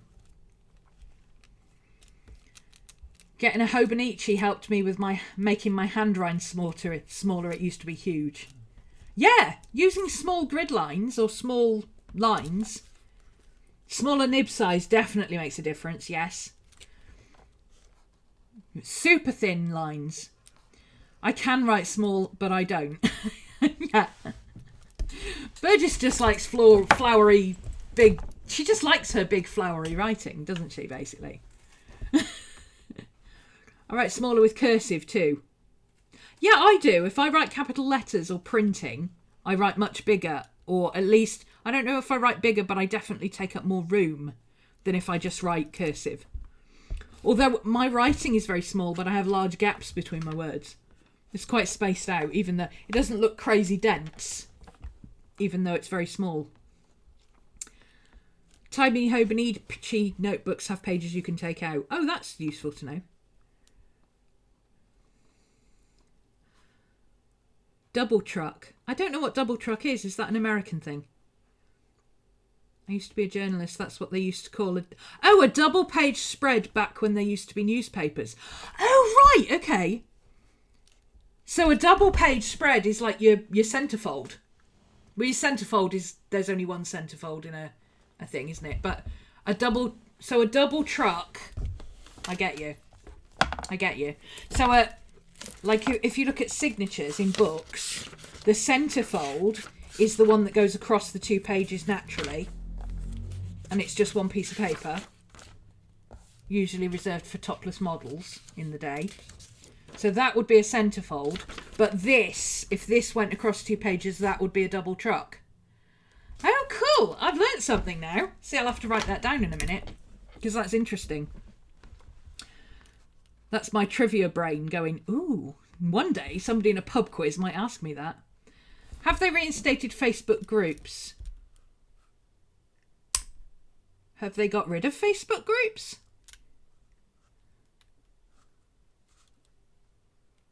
Or are you talking about the app? I've got a Facebook group app. But then I've got an iPhone 5. So maybe I've got a really old version of Facebook's. I've got a Facebook page. Yeah, there's a lot of noise on Facebook. Yeah. Instagram, you look at the pretty picture and you've got the option whether you read the crap that goes with it.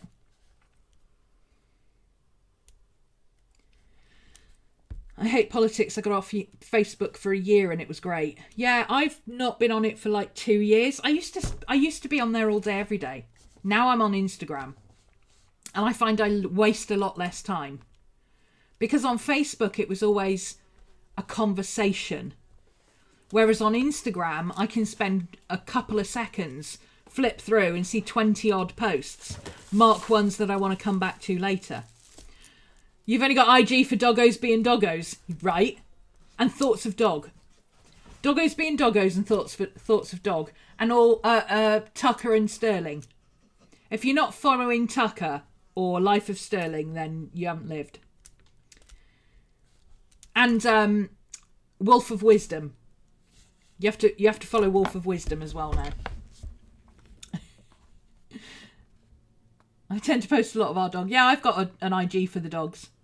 Because we've been doing so many different things already. And this is kind of why I'm thinking maybe I'll do the bullet journal separate or put it all in one post or something. I didn't want to have the dogs just thrown into stories with everything else. Well, they'll just disappear after a while. That's why I've got their own account. I do keep stories, but you know, I only keep certain things. So it's easier for me to have Romany is my, not personal, but my arty stuff, my creative stuff, my classes, my art, my journaling, all that kind of stuff. And then the dogs are separate. The dogs have, Miss Maddie has her own gang. Not on social media for anything other than creative stuff. Yeah, same. I'd rather be in the park with the dogs. Whoops, almost nearly blocked somebody there. Sorry. Cody did that the other day. Sorry, if you accidentally get blocked by me because I'm scrolling up and down my feed, just message Cody and get her to let you back in. Oh, I'm nearly at the bottom, look. I've made it. As someone who's had a stroke, there's a lot of things I used to know and wish I'd written them down because I don't remember them now. Yeah, I can imagine. I've always kept a journal and a diary and written things down because I had a bad memory, but my memory is getting worse as I get older. A lot worse. And not only that, but my parents' memories are getting really bad. So I've got to the point now where I write things down and they see me writing things down and they say, what are you writing down? I'm just making a note of what you said so I don't forget. Actually, what I'm doing is so that in 6 months' time they don't come back to me and say, oh no, we never said that. Well, not always. Sometimes it is because I'll forget. But yeah, I've had a few times where I've wondered if it was me or them. So I've had to start writing things down for both, actually, to reassure myself that actually, no, I will remember this. And also, no, I did remember it right. That isn't what you said. It's for my own peace of mind, really. It's not like a stick to bash them with. I don't go, oh, you said this. It's more for my own peace of mind because I feel like I'm going mad sometimes because I'm like, I know you told me this and now you're telling me something completely different and I don't know which one is which. Why do I feel like you told me that when this is what you're telling me now? And, then I can work out is it a new version? Has it become Chinese whispers? Did you genuinely think you already told me and this is an update and I'm getting the new version because you thought you told me and actually you told my sister? I can work out then how crazy I am. Or if it's not me at all. My sister works at the university library and gets a lot of computer-related questions from students who grew up with computers, tablets and smartphones. Well, just because you grew up with it doesn't mean you know how to work it.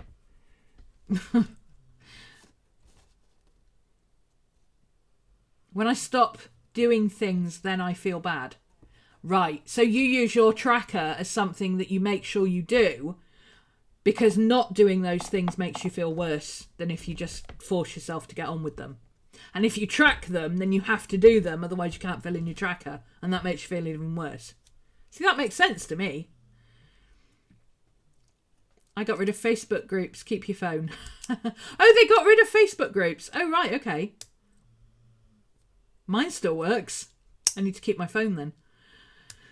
You've nearly caught up with chat. Oh, I've nearly caught up with chat. Yay. Thanks for the company. We'll catch the rest on replay. Have a great night. Thank you for joining us, Mungo, and thanks for that tip that you gave me that I now don't remember, but I know I wrote it down. So that'll be fine. That's how bad my memory is. I know that she gave me a tip because she got an unusual name. I remembered it, but I don't remember what she told me. I just know that I wrote it down so that I wouldn't forget. Starting to keep a journal about your health, but it's difficult because your mum never kept a record of it.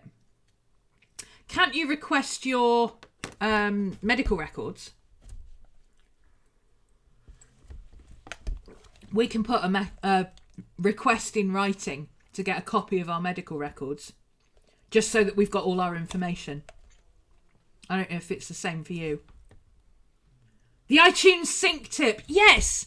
To stop my iPad picking up all of my... Yes, I know. Oh, see? You remembered. I didn't. You're 5 years younger than me, that's why. You wait till you get to my age and you'll be going, I know somebody said something, but I don't know what they said. Is Panda on its way to you? Oh my God.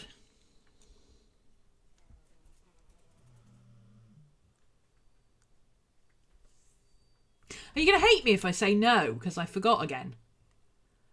Bloody hell. I've got to run errands tomorrow. I'm going to write...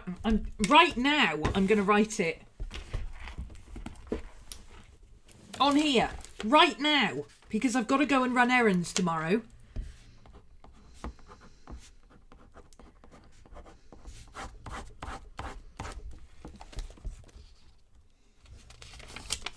That's how much I need reminding. Because I did this already. That's today. That's going to be tomorrow, probably. Okay. Do you think this time I'll actually remember? Yeah, but I know you're not bothered. You're just like, oh, I'll just keep reminding you. You think it's funny.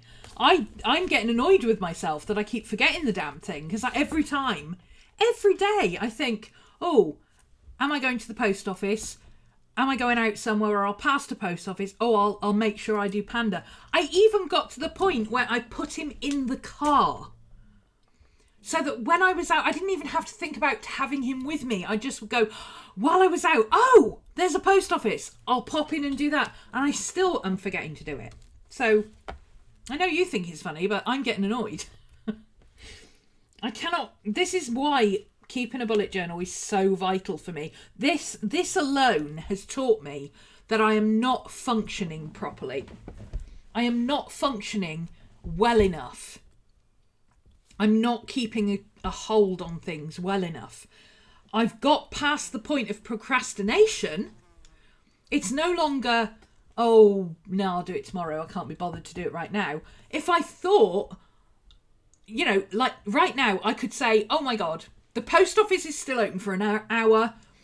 I'm going to shut this down. I'm going to go and get in the car and literally going to post it now. I could do that. Well, I couldn't because the post office is shut now.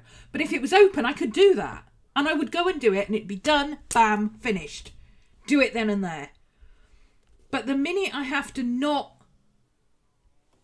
keep track of it somewhere, oh. I even put a post-it note in the car. I wrote a post-it note to put in the car. I don't think the post-it note ever made it to the car. But you see, this, if I'd had this, I would have put it in here. This would have been with me and with my phone. I would have looked at my book and gone, what do I need? Oh, there's that post-it note. I better put that there so I remember to do it next time I'm out. I see my notebooks as my second brain or personal assistant. They're vital. Yes. I couldn't have put it better. That's exactly what... This is my personal assistant. My brain can no longer cope with all of the crazy squirrels that are running around in it. I have to get a grip on it and get it sorted out and get it written down now. Have you made your planning for next month again? And do you know how the planning private session fits in? Oh, no. Yeah, because you'll forget otherwise. No, I gave it to... We had a meeting this morning and I've given it to KK to do. KK's going to try and organise... Because we need to do some back and forth about when you're working and when I'm free and this, that and the other. So I've handed that to KK to do. She's going to get in touch with you, sort out what slots we can do, and then we'll fit it into... I've gone through with her what kind of times I've got available and stuff, and she can discuss with you where it works with what you've got, and it just saves me some time then. That's why I've got KK for. He's doing stuff like that. And then when she comes back to me and says, well, she can do this time or this time, I'll go, okay, let's do that one. And then that's it, we're sorted, and I'll let you know and say, right, we're doing this one. This is it. Send you an invitation and everything. And it'll all be done.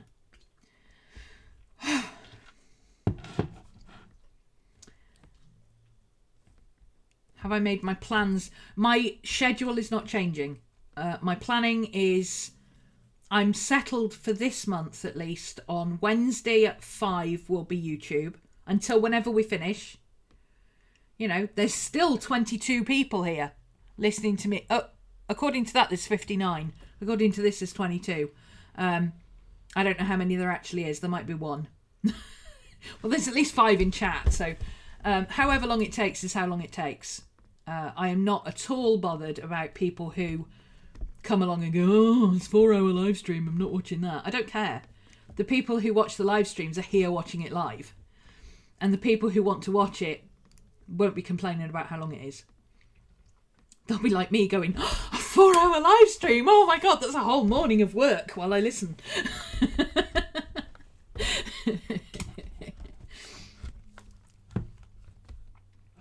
I sometimes stick small post-its to the front of my phone for urgent stuff. Oh no, they would get lost. They would get lost. What I do wish was that there was a way of, you know, like, on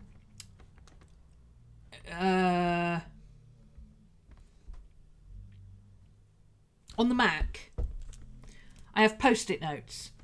and you tap the screen and you click the screen and you write your post-it note, and then you double tap the top bar and it disappears into a single line. I wish I had that on here. I really do wish. And I not just like, oh, there's probably an app for that. There probably is an app for that.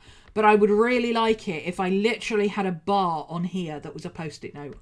And I could just double tap the screen and go, oh, write a note. Minimize it and it's just one little line. Because then, see, just having one little line is a reminder that there's something I need to do. It's like Neville's Remembrall. Because I write everything down, so I don't have the problem of not knowing what... he's like, well, I know I've forgotten something, but I don't know what it is I've forgotten. Well, I know I've got something I need to remember, and I know I've written it down somewhere.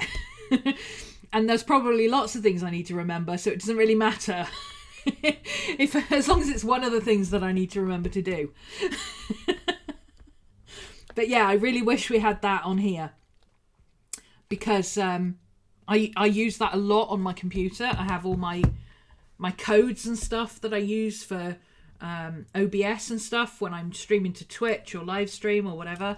And it's really, really handy to just have them right there on the desktop. Just a very thin line, double click it, and there's all the information. I'm going to stop now because holy heck, this has been going on for a while. If you've made it this far on the live stream, thank you. I hope it's been useful. I'm sorry it took like 12 hours. Don't forget to leave a comment below when we finish. Do you want to see a video about Microsoft versus Apple? And do you want to see Instagram bullet journals separate or together or highlights or what? And don't forget to DM me or any of the team if you are doing a foreign language video for One Book July. Those are always appreciated, even if it's just a 2-second clip of you explaining it on Instagram. Download it, put it on YouTube, give us the link. We'll put it on our thing. We'll link it on our thing.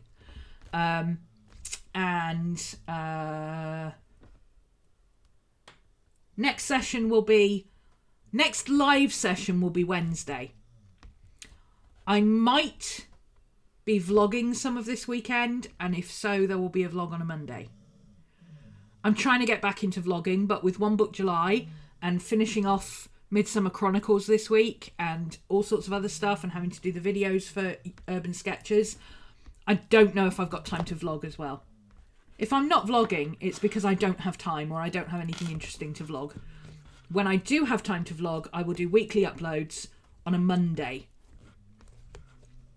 So no vlog on Monday, no vlog. Simple as that. And my only live stream will be Wednesdays. I may do a couple of pre-recorded videos for One Book July.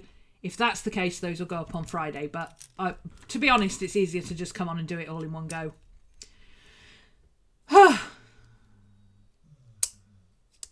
And for those of you watching on replay, if you've made it this far, wow. Wow.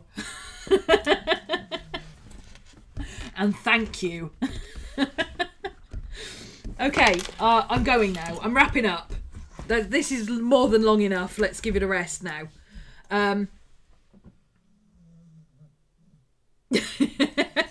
I'm glad you found it useful. Go and do some one bullet journal. One Book July, one bullet journal July. One bullet journal. One book. Oh, I don't know. I'm confused now. Have fun. See you soon. Thanks for joining me.